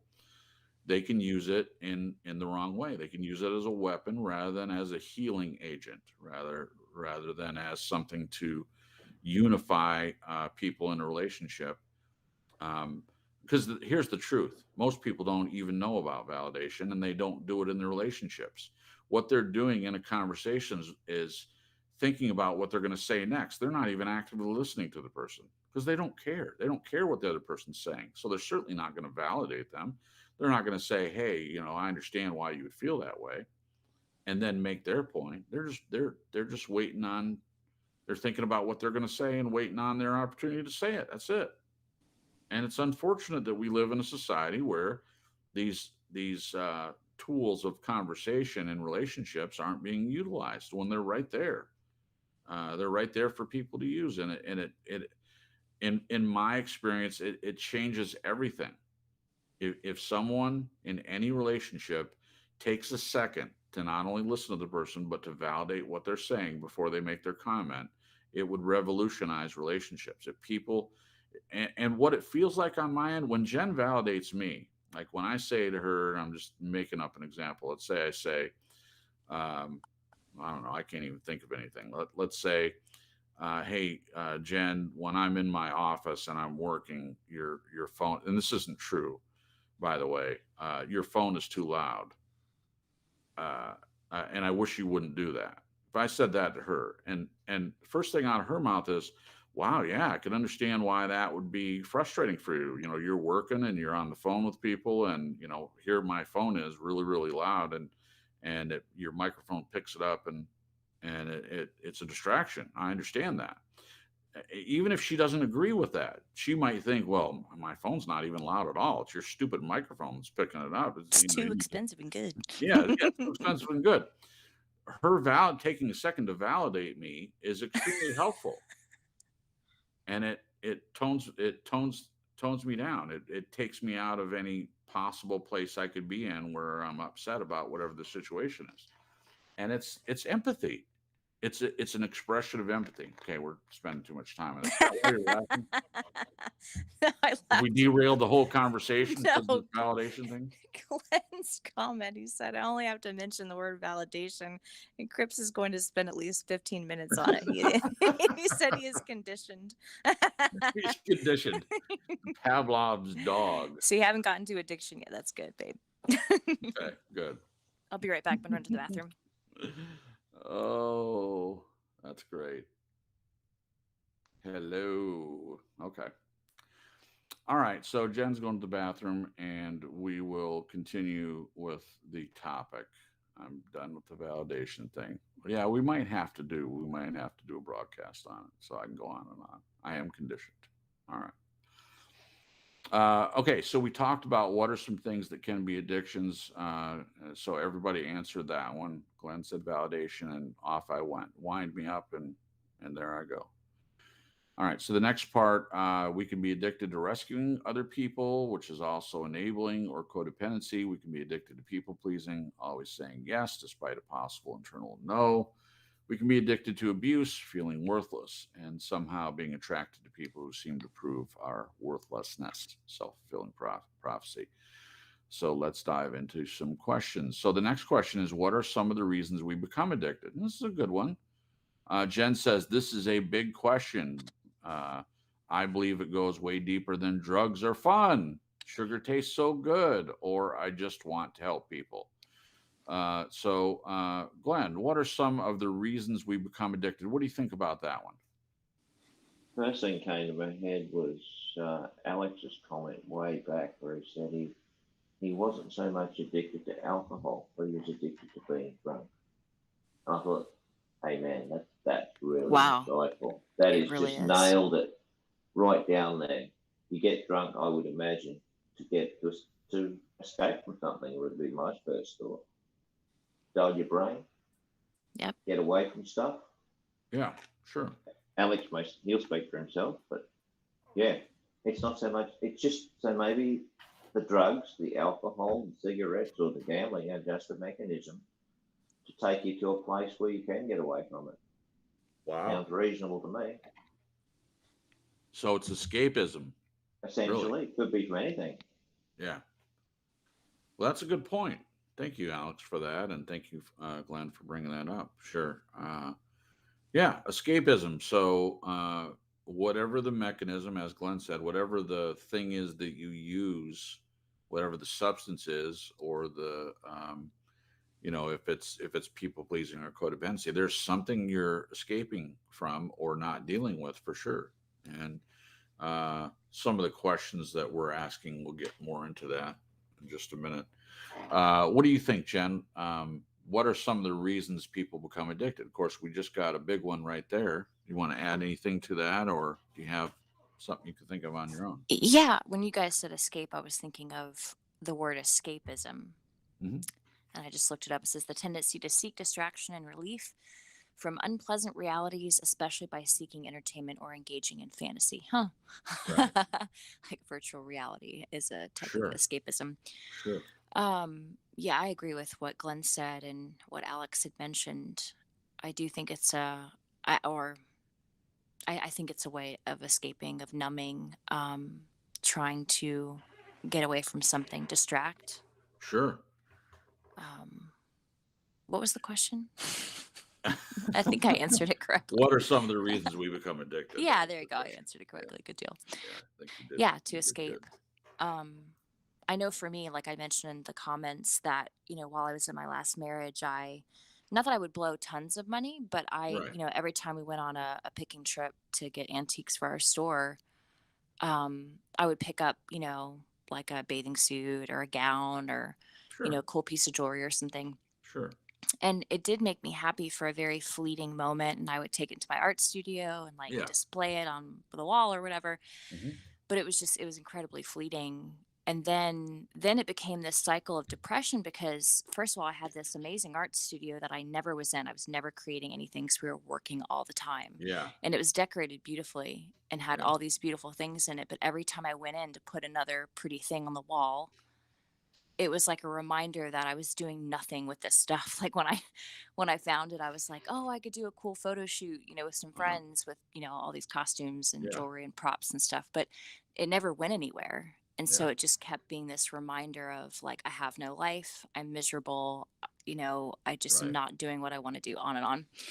Right. So for me, it was a temporary escapism, a numbing. But I think even the fact that the numbing didn't last was depressing. I was like, okay, yeah, but I kept doing it. I think it was an addiction.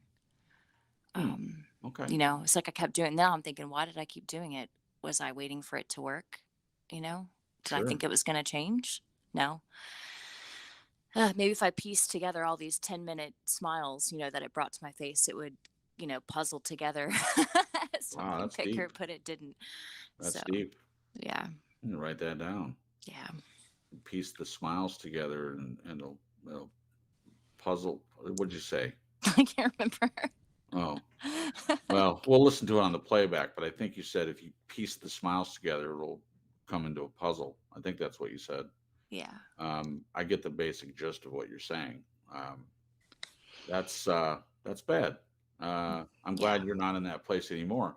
But I will say, in your defense, you did use the stuff, the clothes and stuff, to do shoots Yeah, a all the couple of time. times, not nearly as much as I wanted to do. Yeah, I If it were up understand. to me, I would have opened a photography studio, and Yeah, that's all I did. Dress people up right, for fun, and they pay me to take right. portraits of them.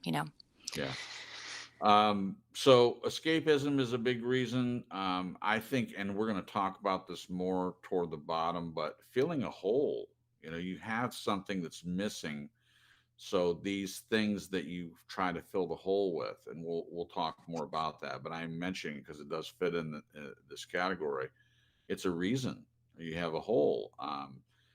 We talked about the genetic part of it. The reason why you become addicted is because you have that genetic component, and some people aren't even aware of it, that exists. Um, and so there are a lot of reasons why. We mentioned just a few of those, and we're not going to stay here too long. But um, and again, it's unique to each person. To understand the reasons why they became addicted, you would have to understand some of their story, and you might be, as a therapist or even someone that has knowledge of this particular issue, if you knew their story, you might be able to piece together some of the reasons why. um, but it's an individual thing. I think a lot of times. Just real quick, some of the things we didn't even mention that are can be addictions is watching television. I mean, I've been around people that just all they do is watch TV. I mean, that can be a huge thing, or YouTube or the internet, being addicted to the internet, and doing various things on the internet. And we didn't mention porn either. That's a big one. Oh, that is a huge one. Yeah, that's a big one, and it's a big problem. I mean, it's because now it's not like it used to be when I was a kid, where you had to go to the convenience store. You had to go to the 7-Eleven, or either that or go to an adult bookstore, which when you're Like obviously not. hidden in the back of an alley. Right, Now right. it's just on your phone. Now it's just on your phone. You can pull it up anytime, and it's a horrible blight on society. I'll say a quick hello to my friend John Dons from California. Welcome. We're glad that you're here. Thank you for coming by. It's good to He see had a you, good buddy. question. Did you see his question? Yeah, go ahead and read it. I see it, but yeah, go ahead. He asked, "Can someone be addicted to giving?" I would say a hell yeah on that one, John. We've talked about narcissism on this channel before, and there's a great book called The Human Magnet Syndrome, and it talks about this, how empaths are and codependents are overgivers and narcissists are overtakers. And that's why it makes such a balanced relationship, even though it's not healthy at all. Wow, you're But ready they're for that one. they're both feeding into each other, because a codependent needs someone to need them, so they overgive, Yeah. and a narcissist needs someone to take from, so they overtake. Wow. Um, but yeah, I do think someone can be addicted to giving. I don't know if you heard, John, if you want to go back to the beginning of the show when you get a second, listen to Annie's quote that she shared. It's not a quote, but a story, was kind of addressing this. It was really awesome what she shared, but it was, talking about codependency, but giving was in that space Yeah. of what she shared. Well, that was a great question, and Jen, I don't think I need to add anything to that. I think you nailed it. You answered that question very, very well. So Journey's Wake just put in the chat, I think addiction is something that part of you doesn't want to do. You know it's negative, yet you choose it, a result of double-mindedness, perhaps. That's a good one. Wow. That is a good one. Thank you, Journey's Wake. I would agree with you. If you talk to someone that's addicted to something, very few of them say, I love this. I love being addicted to drugs, or I love being an alcoholic. They might say, hey, I enjoy it, but a lot of people, they don't enjoy it. I was thinking of narcissistic resistance, and he's got a friend that they did a video together a few days ago, and they were talking about his former addiction. I think he's 60 days sober, so he's still kind of fresh in this whole recovery thing. And he was stating that it wasn't fun for him. He didn't like it. Like he wasn't having fun. He wasn't doing it because he enjoyed it. He was doing it because he was addicted to it. And I think that's the story of a lot of people, that it's not fun. It may for some, it might start out as fun or thinking you're going to have fun. And then before you know it, it's an addiction and it's not fun anymore. I think a lot of things are like that. I think even alcoholism, especially, I think maybe you still have fun with the getting drunk part, but the after effects and the hangover and how it destroys lives, that part can't be fun for most people. Yeah. I wouldn't think. So this is a very good comment, Journey's Wake. So it's Yeah, I screenshotted it. That was really okay. good. Yeah, thank you. Okay. Okay. So I think we covered what are some of the reasons. I'll just ask Glenn real quick. Do you want to add anything to what are some of the reasons we become addicted, Glenn? No, We got but I just thought that comment about the giving. Oh yeah, I can relate to that, the giving. And I wrote in the chat, maybe 100% addicted to not receiving, because that was pretty much me. Someone, but I had to have that pointed out to me, that giving and receiving need to be in balance.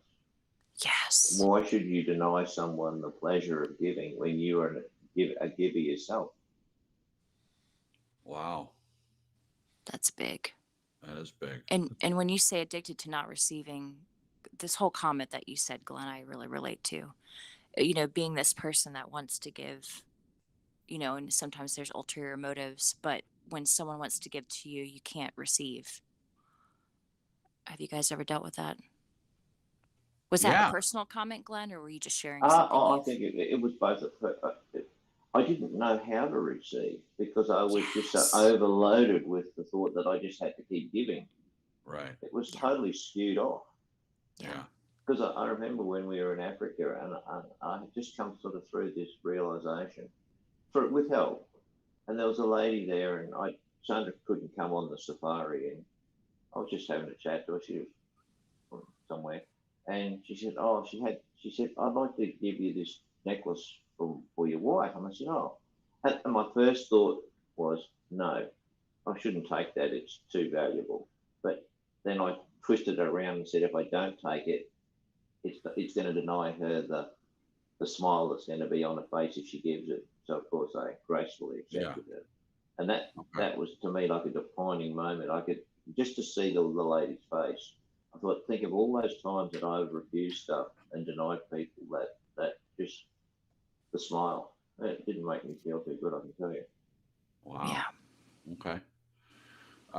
Okay, guys, we're coming to another change of the chat. And again, sorry about the frustration of that. So there'll be a moment of silence when we change over, and then we'll be back, and we'll go through the remaining questions, and we'll get through to the end here, guys. Appreciate you being a part of it. I'm just very thrilled that you guys stopped by, and that so many people are in the chat having great comments and great conversations. That's what it's all about, and we're grateful for you. And also, I just saw, let's see, there's so many people in the chat. It just scrolled right past me. I thought I just saw someone pop in. Frank. Frank. Welcome, Frank. We're glad that you're here. He says, I drink, but not for fun. I drink to sleep. Interesting comment. So please feel free to fill that in more if you'd like to. You're in a safe place, and I'm sure there's plenty of people that can be supportive if you need that. And Frank, we'll be right back. We're going to start a new Yeah. Google Meets. Yep. All right. So brief moment of silence, guys, and we'll be right back. So thank you for staying tuned.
All right. All right. All right. All right. All right.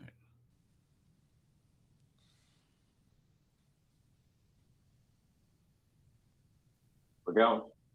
Okay. All right, guys.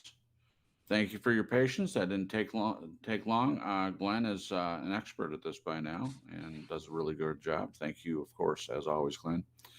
I just want to comment briefly on what we were talking about before we move to the next question, because I think it's an interesting thing about the giving. Isn't that essentially what codependency is? Did anyone say that already? And I'm just being redundant. So, So codependency is when someone feels responsible for the emotional and physical well-being of another person. right, and in that comes the giving.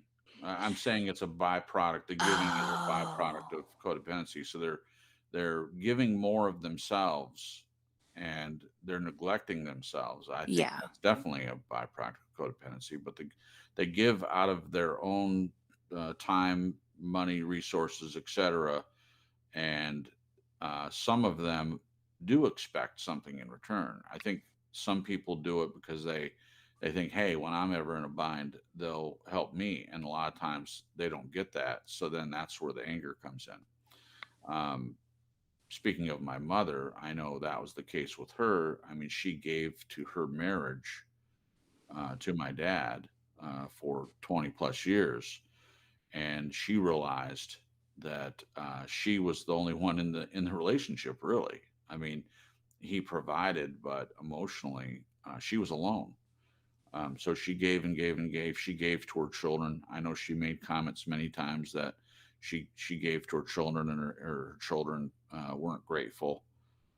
This was a long time ago, of course. I think that we were very grateful, and we remain grateful for the things that she did for us, and certainly for all the positive things that she instilled in us. I am very grateful to her, and I made sure she knew that before she died. So, but I think for a while, I think she felt like that, and probably rightfully so.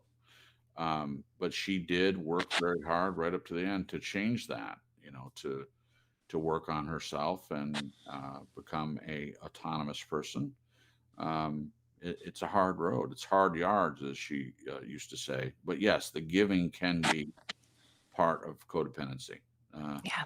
I'm assuming it's not always a part of it. Can someone just be addicted to giving and not be codependent? Hmm. Perhaps.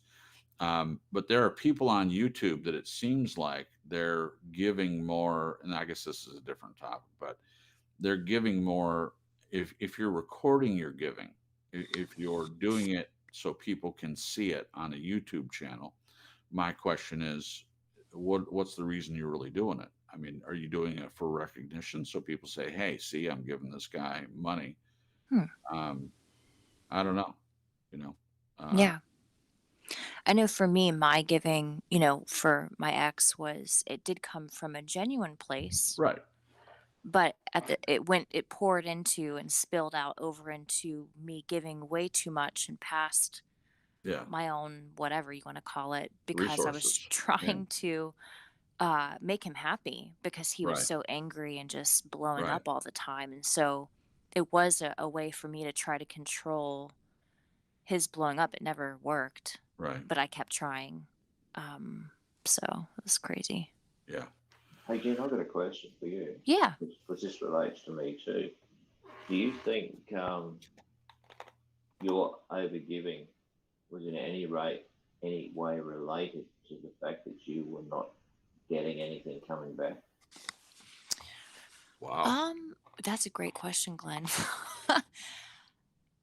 I think the and I think there might be more than one answer to that question, but I think one of the things there was something in the back of my mind that thought, well, it's just not enough. I'm not getting anything back, so I just need to give more. Right. I just haven't hit that level that he's happy with in order Wow. to give in return, you Yeah. know? And I was always trying to prove through the giving and the love. I was sacrificing myself in a way. I was punishing myself, trying to reach this goal, this like benchmark that I thought I felt like he had a benchmark in his mind of what I needed to hit in order to love me in return. Wow. And I just could never reach it. But what I didn't recognize was that it kept moving. Like, he would even say sometimes what he needed or whatever, and so it was almost like he spelled out what he wanted, so I thought, "Okay, I'll do that." And then I would do it, and then it would change. That kinda went off on a little bit rabbit trail, but yeah, No, no. I think, I can't remember what Glenn's original question was. Well, really, what I'm asking is, and I've got to say, this is me. I was giving out of my frustration Oh, with the situation. In a way, it's like I can relate to what you said. You get nothing back, so you're just so pent up with the whole situation that you can't make any progress whatsoever. So you just keep doing it, and you get. But the crazy thing is, you keep giving more and more and more, and you seem to get less and less. It doesn't Yes. help. It's like No, it makes it worse. the opposite. And I couldn't understand that. It was like being on a crazy carnival ride. It didn't make any sense to me. yeah. Because I thought, 1 plus 1 equals 2. I thought, well, he'll see all this that I'm giving and more that I'm sacrificing and, all this stuff, and he'll appreciate it. And then, but that wasn't the original intent as to why I did it. It kind of morphed into that, which is not who I am at all. It was really, Right. ugh. But yeah, that's an amazing point, Glenn, because it did morph into this thing that it got less and less. And that's an interesting comment that you made, though, that you were doing that out of frustration. I'm gonna have to look at that with myself. I do know that I was frustrated, but I'm thinking now, was I giving more and more out of frustration? Possibly. Very well could have I been. mean, how could I not have been frustrated? That's Right. that's the thing. Right. And the truth is, Jen, and you kind of alluded to this yourself, but it not only was it moving, but in my opinion, you never could have given enough to make him No. do anything. Yeah, I know that now. Yeah, It yeah, just of would course. never I never would have reached that goalpost that I was trying to reach. Yeah. So we won't spend much time on this, but I'm compelled to ask, how does it feel to give to someone now, and you know that you're not giving because you feel like you're trying to reach some kind of moving goalpost, or you're not giving so that you'll be loved. You're loved regardless. It feels amazing. And I felt like I always knew this could exist, that it Right. did exist, that a healthy relationship did exist somewhere. Mhm. But to be able to live in that and experience it is, especially after what I've gone through, Yeah. is just mind blowing. And every day I'm grateful. Yeah. I'm even grateful for the things that I went through that were hellish, Yeah. because I think it actually has created in me someone who's even more grateful than if I hadn't experienced all those horrible things. Right. Right. Um, so, Well, good question. thank you for sharing that. I appreciate it. And I'm glad that you're in that place, even if it weren't me. I would be glad for you, A, to be out of that abusive, toxic relationship, but B, to be in a relationship where your love and your empathy and your support and that beautiful heart of yours is being appreciated. And Yeah. I for one, as you know, definitely appreciate it, and it's a beautiful thing. We'll say hello to Faith. Hello, Faith. Welcome. We're glad that you're here. And hello also to Kellyanne Dean. Uh, Faith is fairly new to the broadcast, and she's come over the Discord and has made many wonderful comments. And she has a YouTube page if anyone wants to go and give her a visit. She has some content over there. And also, Kellyanne Dean has been with True Story Live since its inception. She pops in from time to time, but as we always say, we're here. If you want to come in and pop in anytime you like, and so we're glad that you're here tonight. Thank you guys. Thank you both for coming. What a night for people popping in. It's just wonderful. So anyway, all right. So we're at the top of the hour, and so we'll go through these other questions. Obviously, we're not going to rush through things, but we don't want to keep you guys too long. So the next question is, if conditioning can become an addiction, can someone be conditioned to quit? And I'll answer this one first. Absolutely. So if it is conditioning, uh, then you can be conditioned to quit. I'm, if you asked me, now I'm not a licensed therapist, but I do have a particular, I have a degree, bachelor's in psychology, and I wanted to be a counselor. I still may do that. But I have a lot of experience, read up a lot, I've taken all the psych classes that you can take. That doesn't make me a professional. But I do have a course of study or a course of psychology that I would classify myself, and it was be part behavioralist and part cognitive therapy, which simply means that I believe that understanding what the problem is comes first, and then changing behavior is second. So those two things working side by side would be the particular choice. If I was a therapist, that's what I would choose to help. That's the way I would help people. So in this area, conditioning, if conditioning is the reason for the addiction, then you can help a person quit by changing the behavior, by understanding why this happened first. So if I were the therapist, I would talk to them. I would listen to their story, hear about their childhood, et cetera, et cetera. Hear, like how they tick, how they work, things like that.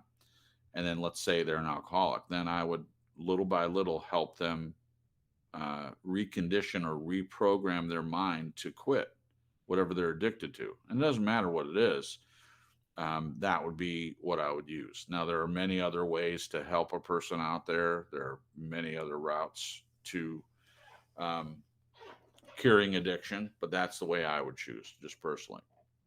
So, with this question, because if conditioning is the reason why a person is addicted, you can use the same thing that got them into it to get them out. And I think that our brains are essentially just like a computer.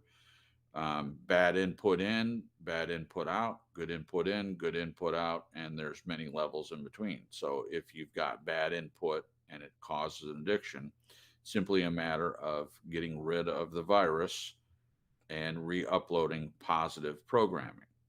I know that I've simplified it, but that is essentially what I believe. Certainly, in terms of a spiritual nature or a biblical nature, we're all born with that faulty programming, and it's a matter of positive input, which, in terms of the Bible, would be the Holy Spirit and um, a belief system, which is different than what it was before.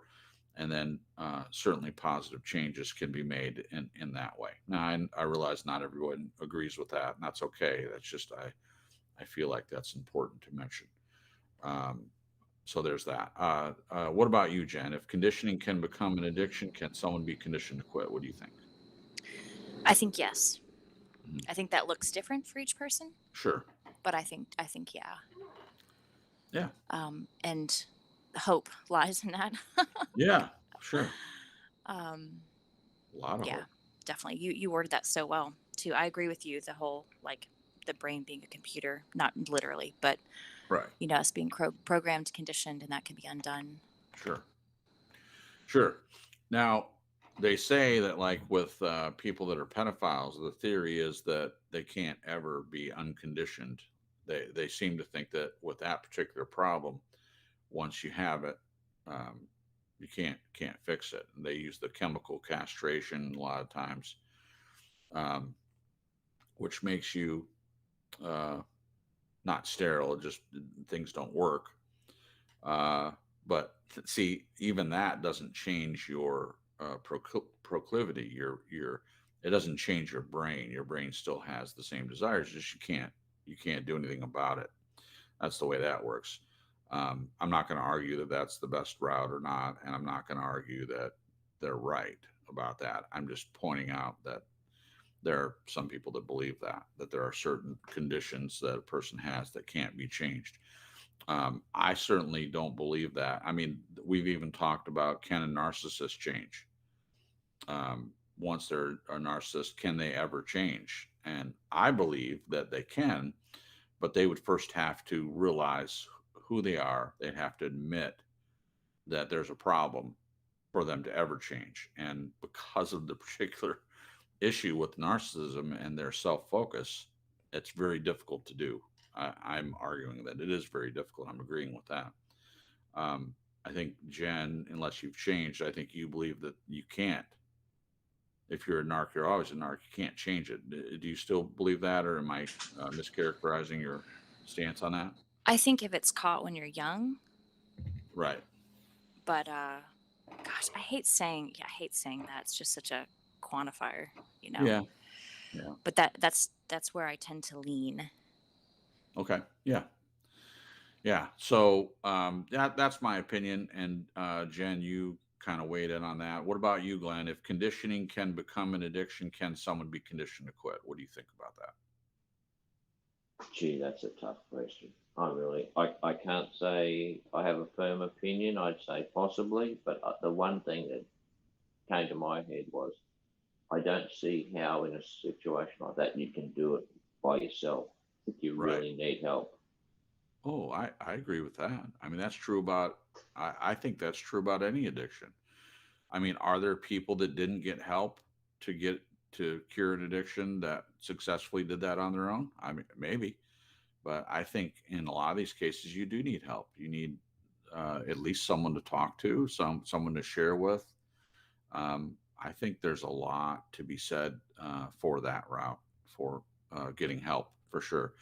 Certainly with alcoholism, I think the percentages that Jen mentioned or Glenn mentioned, 3%. I think Glenn mentioned that my mom said is 3% of people actually are able to change. That's a really low percentage, and how those 3% changes most definitely by getting help. And certainly with heroin, being addicted to drugs and things like that, I think that, you know, they go to rehab or the 12-step group or whatever. And so that outside help is essential, in my opinion. John says, when I first met Jason, I thought his friends were a collection of misfit toys. Yeah, so where does that put you, John? That's funny. Where does that put you? Are you essentially saying that you're also a misfit toy? Because you were a friend of mine as well. So where does that put you? Anyway, I love John, so I'm just playing with him. He's playing with me, and I'm playing back. There you go. Okay, next one. Can addiction become a way that someone sees and identifies with as being part of who they are as a person? And then Jen gave an example. Hi, my name is Jen, and I'm a codependent. So we'll let you comment first, Jen, since you used yourself as an example. Say the question again. Can addiction become a way that someone sees and identifies with as being a part of who they are? In other words, it's not just an external thing, it's part of who they are as a person. The addiction becomes who they are as a person. I think people can, I don't think it is who they are, but I think someone can get to a point where they identify as that. And we had Sure. talked about the 12-step program Yep. and how they have people stand up and say, hey, my name is so-and-so, I'm an Right. alcoholic. I understand the premise behind it, Yeah. you know, but I Mhm. think it can be destructive or not Sure. good. Sure. Because, you know, if we're healing, I don't think it's very beneficial to keep calling yourself that. Right. Exactly. That's not good, No, in it's my not. opinion. It's not. And, you know, Jen and I had already talked about this off air, but I will say this. And before I say anything, I think that the 12-step groups are very beneficial. Okay. So when I say this, I'm not saying they're worthless or they don't serve a purpose, because I know that they do. They've served a purpose for me, just to, as a watcher, so to speak, and not necessarily in some of the groups, particularly Al Anon. I wasn't going because I was directly related to someone whose drinking affected my life. I was there to support my mother.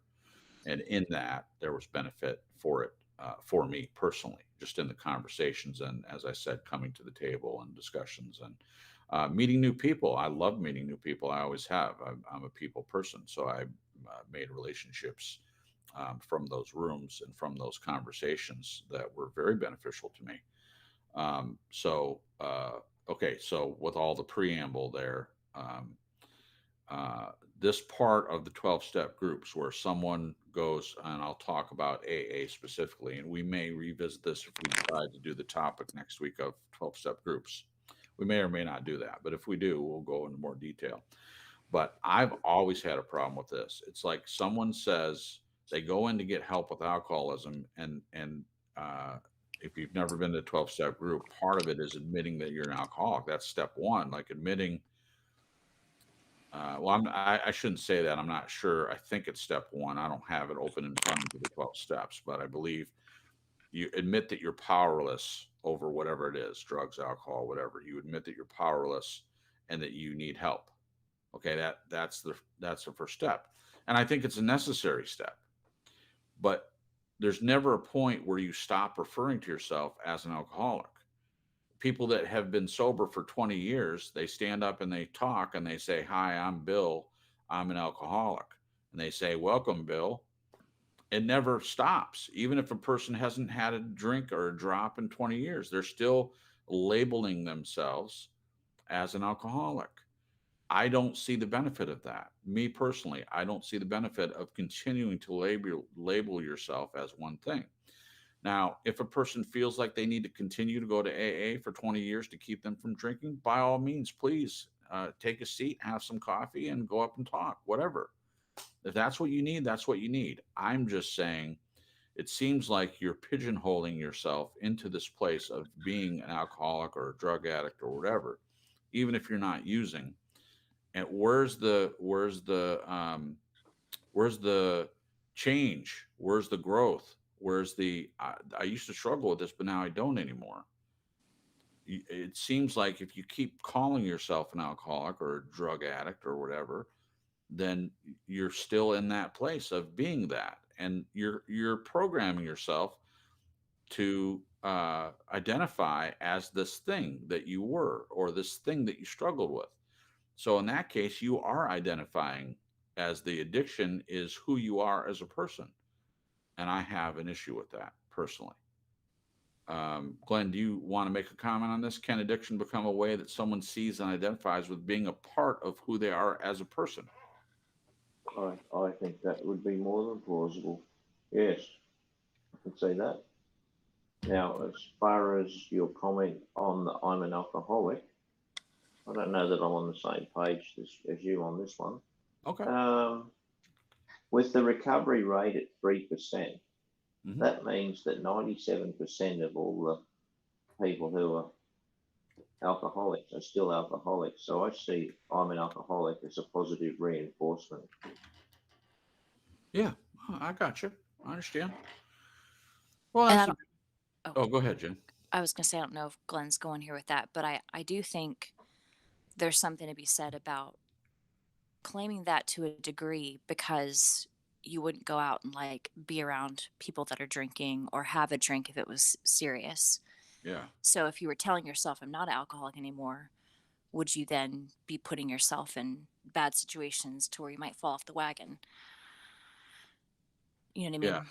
Yeah, I do know what you mean. It's a sticky wicket.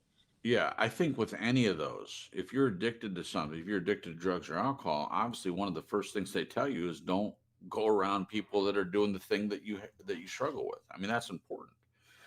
And Glenn has a good point. And obviously, these people that run the 12-step groups, I mean, there's reasons why they do things a certain way. And I don't disagree with Glenn's point. You know, the beauty of this particular broadcast or any broadcast that we do is sometimes we don't agree, and that's okay. Doesn't change anything. It's not the end of anything. So I made my point and Glenn made his point. That's okay. I'm not saying, I never said and never would say that my opinion should supersede what anyone else thinks, and no one's saying that. I'm just making the point that that's my opinion. And Glenn had a good counter opinion, and I'll have to think more about that and take that on board. I just, having been in these groups and having seen that, that's just how I feel. It's like, where's the coming out of that? Where's the point at which the recovery works for you and you no longer identify, you no longer have to say, I'm this, as part of your identity. But, like I said, if that works for a person, if that's what they need, then that's what they need. Alex says, I completely agree with that, Jason. And then he says, that's why it didn't work for me. So obviously, Alex seems to have similar agreement on that. Now, I know Alex is a believer, and I'm sure that he would say that the way that he changed was by having a relationship with Jesus. I guess I'm assuming, but Alex, you can correct me if I'm wrong there. And that to me is better than any 12-step program. But there are some people that would claim to be believers that they need more than just that. And that's okay. I mean, it's whatever a person needs is what they need. And I'm not going to try to tell someone that just because my opinion is this, that it means that they need to listen to me or do what I think, for sure. I'm not in charge of anybody except myself. So there that is. All right. We're coming down to the end, guys. So a few more not so typical addictions are, and I think we mentioned some of these, but I'll just go over them real quick. An addiction to 12-step programs, workaholism. My dad is, to this day, a workaholic, in my opinion. Therapy. People can be addicted to therapy. They go in, they never come out. And this is kind of where the 12-step program, the comment that I made, it's you're once you're in, you never leave. You're never better. Same thing with therapy. Some people, they don't want to get better. They just like having someone listen to them. That's a whole nother broadcast, probably. Researching, and Jen and I have seen this with some of the stuff that we've looked at. There are people that can be addicted. They never end. They never stop. They're just always looking into things and quote unquote researching. And the other thing is you have to be careful what you're doing your research in, because there's a lot of disinformation out there. So you have to be real discerning on what you're researching. But yes, this can be an addiction. Religion. When I say religion, I'm not classifying Christianity itself necessarily, but religion, in my opinion, is all the religions out there have a component of that your works are what save you, and I don't believe that.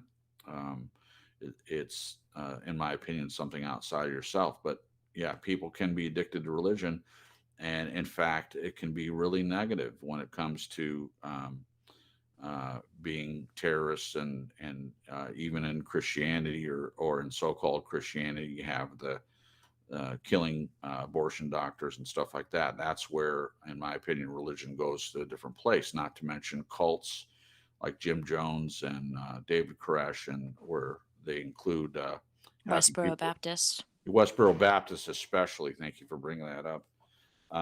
Those are religions. That's not what Jen and I believe, and what most of the people in the chat, I would assume, they're not part of religion. They're part of a relationship and a belief system. It's a different category, in my opinion. Control, that's a big one. We could do a whole broadcast on people addicted to controlling other people, controlling your own life. That can get way out of hand. Politics / media / being informed. I'll just say briefly that I do stay informed, but I can't watch hours and hours of the news, especially nowadays. And part of that is because I know it's disinformation, it's control. That's my opinion. You don't have to agree with me on that. That's what I believe. And it's all negative.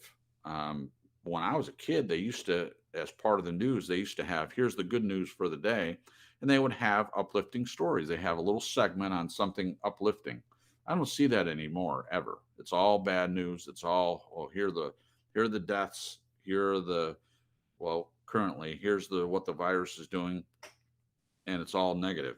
There's nothing positive, in my opinion, in the news. It's all just doom and gloom, and I can't. I have enough things to struggle with. I don't need that in my life personally.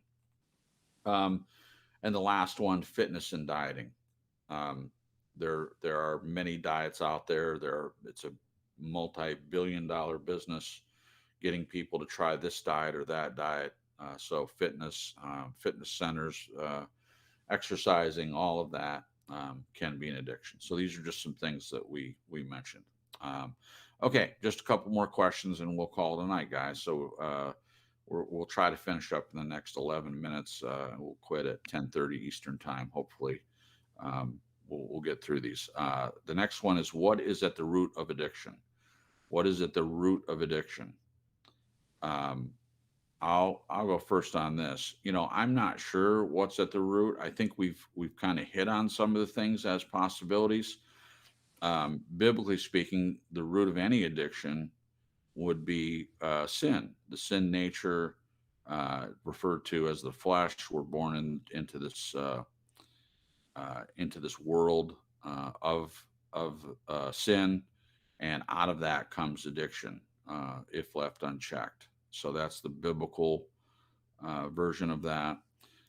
If you're not going with the biblical version of it, the root of addiction, as we mentioned, can be genetics, it can be conditioning, it can be the family of origin, peer pressure, all the things that we mentioned can be at the root. What do you think, Jen?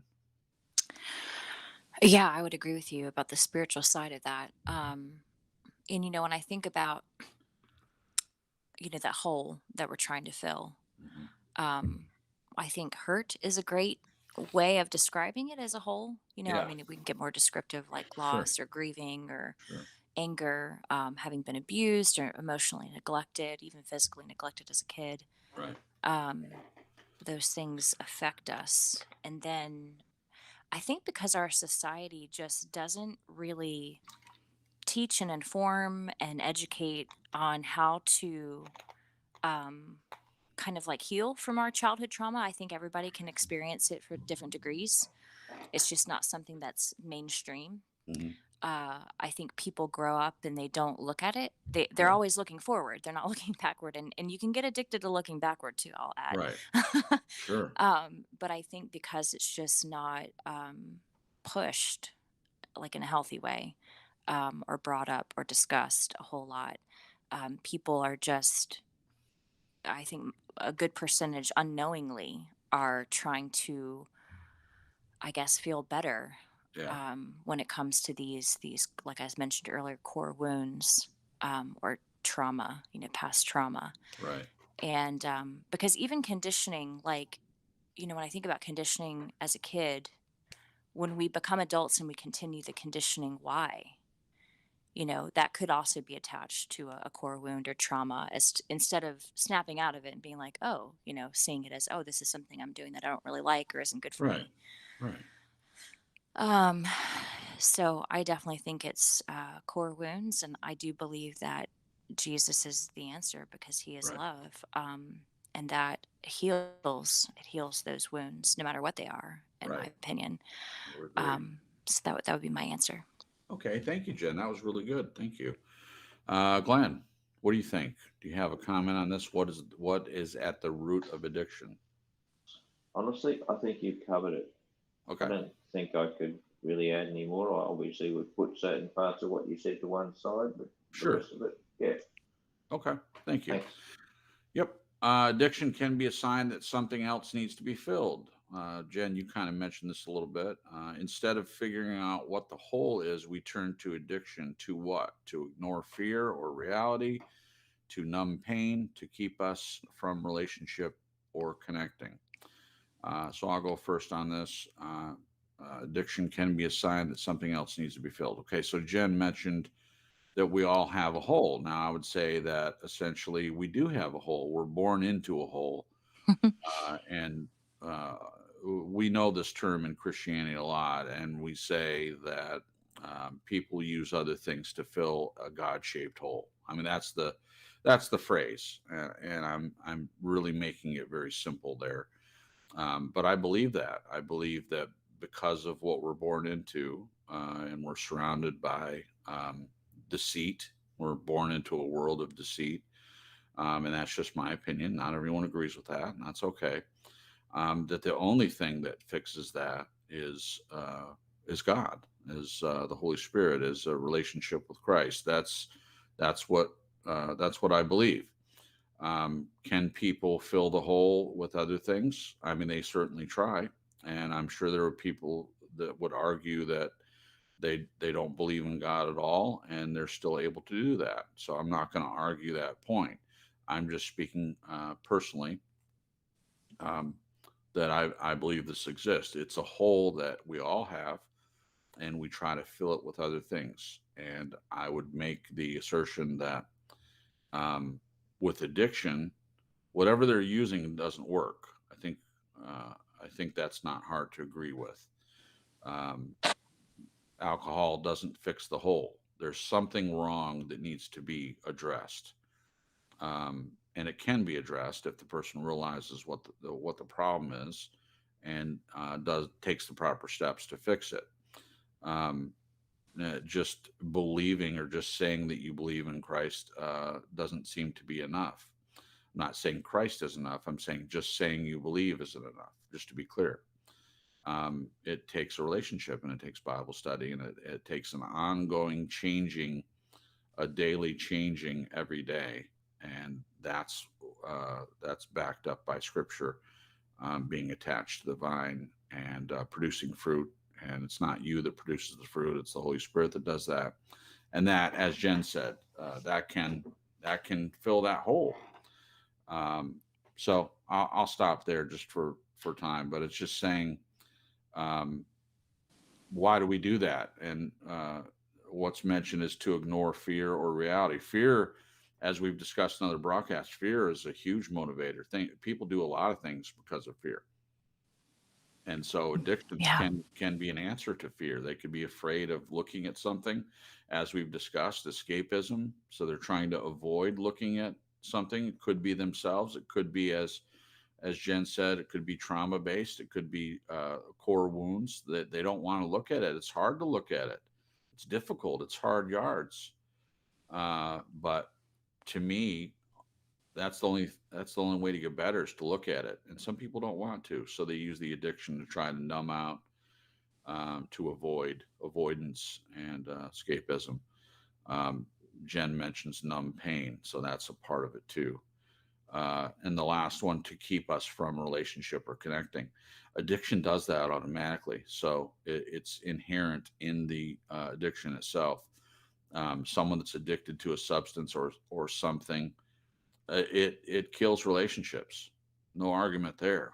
I mean, you can read any story of someone that is addicted to something, and not everyone, but some people steal from friends and family to feed the addiction. Some people spend, if it's gambling, they spend all the money in the family. They open the accounts, and that same thing can happen with spending. If it's a spending issue, they run up all the credit cards. That affects relationships when you do that. So if the core hurt is that you're trying to run from relationships, addiction handles that for you. It takes care of that. What do you think, Jen? I feel like I answered this in the last question, Okay. right? The core wound and stuff. Yeah, I think you addressed it. Yeah. Yeah, I didn't want to be repetitive, Oh, that's okay. That's but okay. I like what you had added to it. That's good. Okay. Glenn, any comment on this? Once again, I think you covered it, but Okay. I've got to ask the question. I mean, Sure. there's a core group of believers on here, but from what I'm reading in the chat, they're just as vulnerable, if you want to put the word in inverted commas, to addiction as anybody else. Sure. So what's God done in this for these people? It's a good question. I mean, it's a fair question. I guess they would have to answer that. If you're asking me that question, I don't feel at present I'm addicted to anything, but I have been in the past. So I believe that my growth and getting closer to God and allowing the Holy Spirit to do His work in me and grow and change me and produce fruit and all those things that I mentioned. That is what keeps me from continuing on in any kind of addiction. But that's only me. I don't know where everyone else is at, and I know that you're not expecting me to answer for other people, but you guys, you can answer Glenn's question in the chat if you care to. How has a relationship with Christ helps you in your struggle? If you have struggled with addiction, how does that help you? And you can answer in the chat. I can't remember the scripture. Was it Paul that had the thorn? Yeah. He talked about the thorn in his side. Yep. I do believe that God can wholly deliver someone from an addiction in a split second. Right. But I feel like more times than not, he helps us by walking through it with Right. us, Yes. Good point. and it's free will. We have the choice to allow God into that, even as we're admitting that we have an addiction to Yeah. something, and bringing it to Him, and then asking Him for help, however that might plan out or pan out. Yeah. But I do think for me, the things that I've struggled with, like sugar being an Uh-huh. example, Yeah. the feeling out of control, and being able to cling to Christ and Mhm. talk with Him about it, and ask Him for help, and how He walks through it with me and Mhm. helps me address things and the whys behind it and the Yeah. reasons, builds on the relationship. Mhm. There are times that I've wished God would deliver me from something lickety Sure. split. Sure. But we've talked many times on the show that, mentioning that it's not about the destination, it's about the journey. There's so much that can come from the journey of struggling through something. Wow. Yeah. I think it's when you get stuck there, Yeah. and what I mean is, like stuck in the hole of it. Yeah. I do think we're going to struggle with things, while we're on this earth with our flesh bodies, Yeah. you know, Wow. um, Great point, Jen. but, but that's a great question, Glenn. Yeah. So if I could paraphrase what you're saying, Jen, because I think it's important, you're saying that a relationship with Jesus doesn't necessarily mean that you're not going to struggle with things. It just means that He helps you walk through it, helps you live this life in this world, um, and walk through whatever comes up, whether it's addiction or whether it's financial struggle, whether it's divorce or marriages or whatever. It's not the absence of those things. We still struggle with the same things a non-believer does. It's not any different in that way. It's just that we cling more to our relationship with God when someone that doesn't believe obviously wouldn't do that. Is that a fair paraphrase Yeah. of what you're saying? Yeah, definitely. Okay. All right. So one more question, unless Glenn has a comment or He had a good question that he just posted. okay. Who does the work, God or you? Oh, great question. I'll answer that very quickly. So, as far as salvation is concerned, in other words, the saving of the soul, it is my belief that He does all the work. We don't we don't bring anything to the table, so to speak. He does it all. Now, people disagree with that, Glenn. There are many divisions on this topic, and we've discussed that from time to time. There's one group that thinks that their works, they're actually trusting in the works that they do to save them, and the other group believes that it's just the grace of God. It's a gift from God, the salvation part, and that we don't bring anything. And that's the camp that I'm in. And there's many people in between that believe that it is the gift, but they have to do works in order to help Jesus along, like that what He did wasn't enough. I don't agree with that either. And then there's other people that do believe it's all God, but they do the works just in case. Um, I'm a person that any works that I do is because of what He did, and I know it doesn't save me. It, Yeah. it doesn't. It doesn't save me. It has nothing to do with that. Now, I'll just add, as far as in your life with Like addiction, addiction, yeah. Good. um, we have to take the steps. It's not like we sit there and say, "Oh, I'm addicted to cocaine, and I'm just going to keep doing it, and God's going to take my desire away." That's not going to work. We have to take certain steps, and that's true for me with anything in this life. that there is an expectation that we're involved. It's like I've said many times on this broadcast, you have to participate in the rescue. I've used the example several times of the Christian it's told many different ways, but he's on a boat and the boat sinks and he's in the middle of the ocean and he prays to God to save him. And a boat comes along and says, "Hey, obviously we're here to help." And he says, "No, God's going to save me." And then a helicopter comes by and lowers a rope down to him and says, "Hey, come on, grab the rope." And he says, "No, God's going to save me."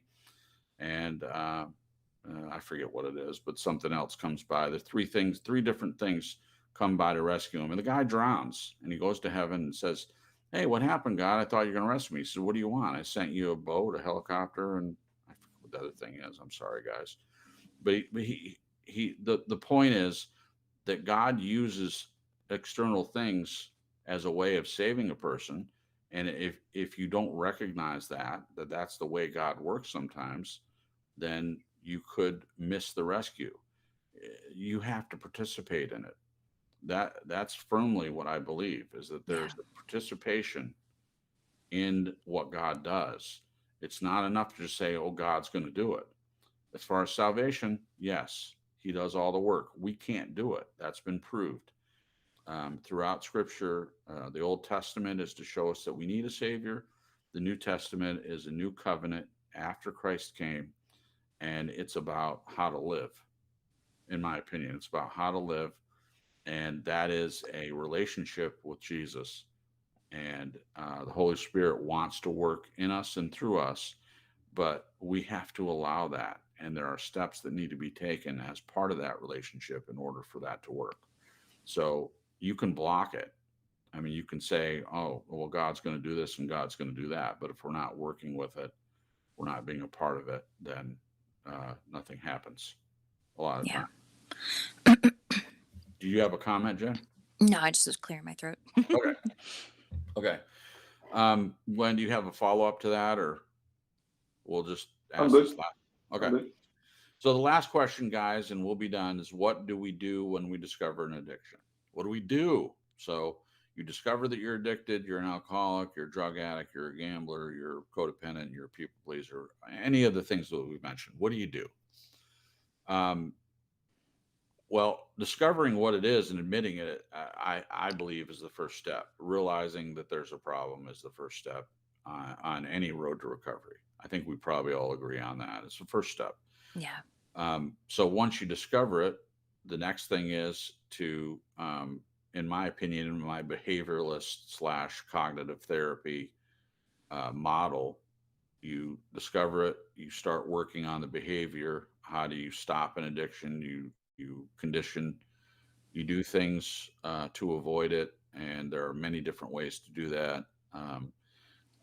And also continue to work on the reason why you did it in the first place, and that may take decades. It might for some people, it might not take very long at all. But this is exactly what I'm talking about. There are steps that need to be taken by the person. It's not just going to be some magic wand. Generally speaking, that one day you realize you're addicted to something, the next day you wake up and you're totally free of it. Yeah. There are steps that need to be taken. Now, the quote in here, Jen says, "Some people bury it. I don't want to look at this." And that's true. Sometimes there's discovery and you say, "Oh, this is too much. I don't want to look at it." Well, you're not going to recover that way for sure. Yeah. So for me, my opinion is, once the discovery happens, what do you do with it? Is you work through it. And as hard as that might be, especially for certain addictions, that's what's necessary. You work Yeah. through it, find all the reasons why this happened in the first place, and you take the necessary steps to stop it, stop whatever the behavior is. What do you think, Jen? Yeah, I would agree. I think just recognizing isn't enough, because Right. I've seen many people in different kinds of addictions or situations where they know there's a problem, but they don't know why it's there, and that they end up in a cycle. Mm-hmm. Because just knowing that there's a problem doesn't mean, especially if there's underlying circumstances as to why you Right. got that addiction in the first place. Right. I had the thought pop in my head about how you had mentioned I think it was the last show, you had talked again about how you got stuck into a place with your family with proving. Yes. And I was going to ask if you, you were addicted to proving, but more along the lines of the question is how you had Glenn and I pointed out to you Yeah. because you were kind of too close to the situation and you weren't Yes. seeing it.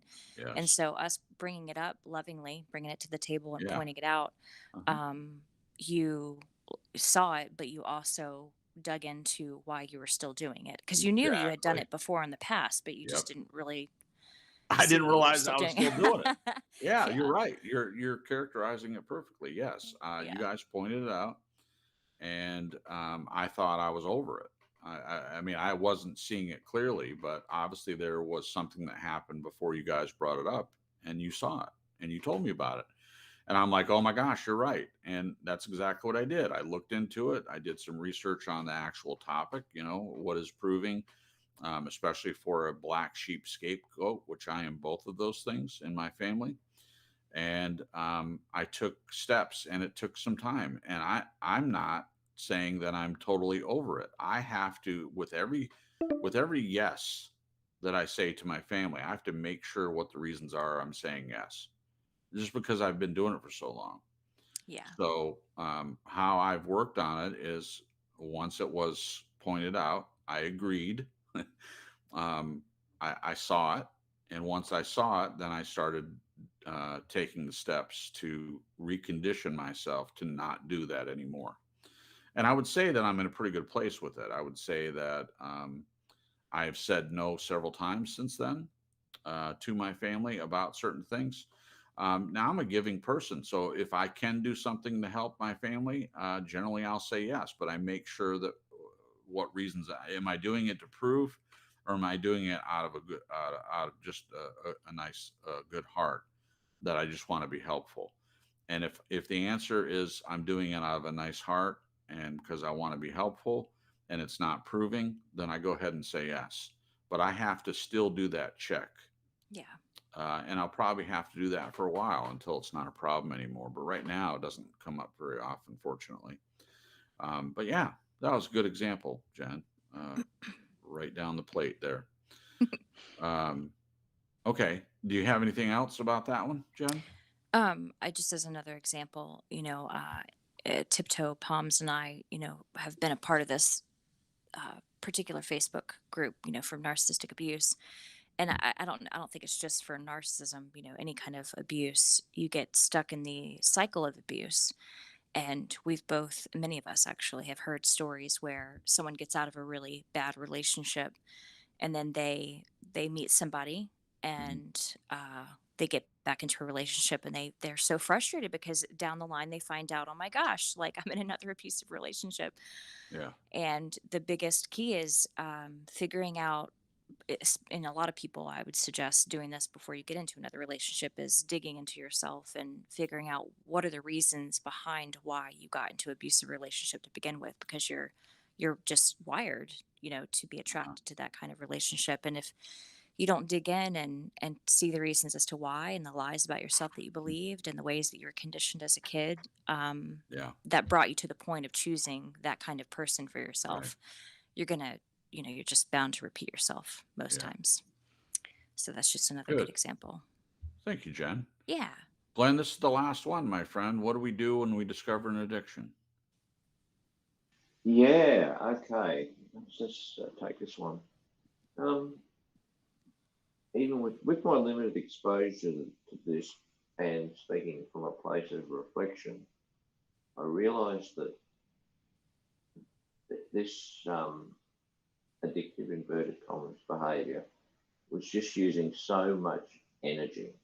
So it was taking so much out of me. It was only when I got to the place where I didn't do it that I realised that I didn't have peace when I was back there. It was actually digging me up into like into a turmoil, and then to come to a place where you, as I said, you don't do it. I think you just come down about 4 levels, and you can actually have this peace, harmony, whatever you want to call it. You don't have all that pressure on you anymore. So yeah, it's a good place to be. I don't think I could ever go back. Right.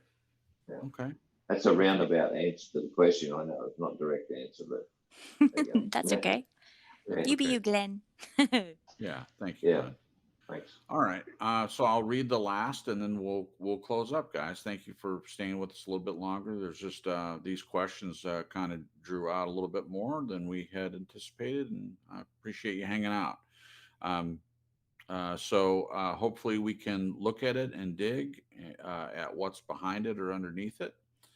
Denial can be a huge problem for people suffering from addiction. Often they project onto others what their own behavior is manifesting as.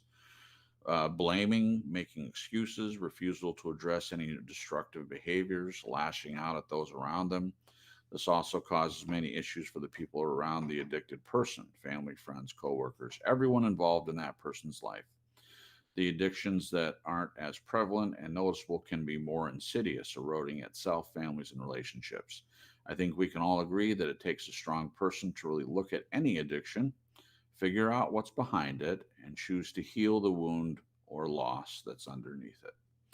Underneath. So there we go, guys. That's the write up and the broadcast for tonight. I, for one, this has been wonderful, and I am thrilled with such a great topic. And thanks again to John for suggesting the topic. This is what happens when you guys suggest things. We do act on it. So moving forward, if you have any topics that you would like us to address here on True Story Live, please do let us know. And if it's something we feel like would be good, we will follow up on it, just like we have with John's comment from last Sunday. So thanks again, John, and thank you also to Annie for giving us a nice little excerpt from her life to be able to share on the broadcast tonight, and also for adding some things to the general write-up. So she was kind of dipping her toes in the water with this. We may hear more from Annie in the future as she stays involved with the broadcast. And who knows, we might even get her on here one night. we might have her come on the panel and you might get to hear her voice. I still haven't heard her voice yet. So we'll see. We'll see how that goes. Just as a reminder, we are continuing to come into the Discord on Tuesday at 8:30. We'll do that again. Jen and I were there, and also Glenn last week, and no one came, and that's okay. That is for conversations, and if you guys are good and don't want to come, that's okay. We're not mad or upset or anything like that. We're there for you guys. So if you want to come on Tuesday night, this Tuesday at 8:30 p.m., we'll be there, and we'll stick around for about a half an hour. And if no one shows up in that half an hour, then we'll take off. So if you come after 9 p.m. Eastern Standard Time and nobody's there, you'll know that we took off. And if you know that you're going to come, do us a favor and just leave a note. If you're going to be there late after 9 o'clock, just send us a note in Discord, and we will stick around. We'll be happy to wait for you if we know that you're going to be late. Pop the Discord link into the comment section, so you guys can copy that and come back. And we got 3 minutes. We're going to be fine to end up, and that's it. So we'll say our goodbyes. We'll start with Glenn. Glenn, say goodbye to the peoples. Yeah, good night. Have a great week, and catch you next week. All things being equal. Yeah. Okay, Great. perfect.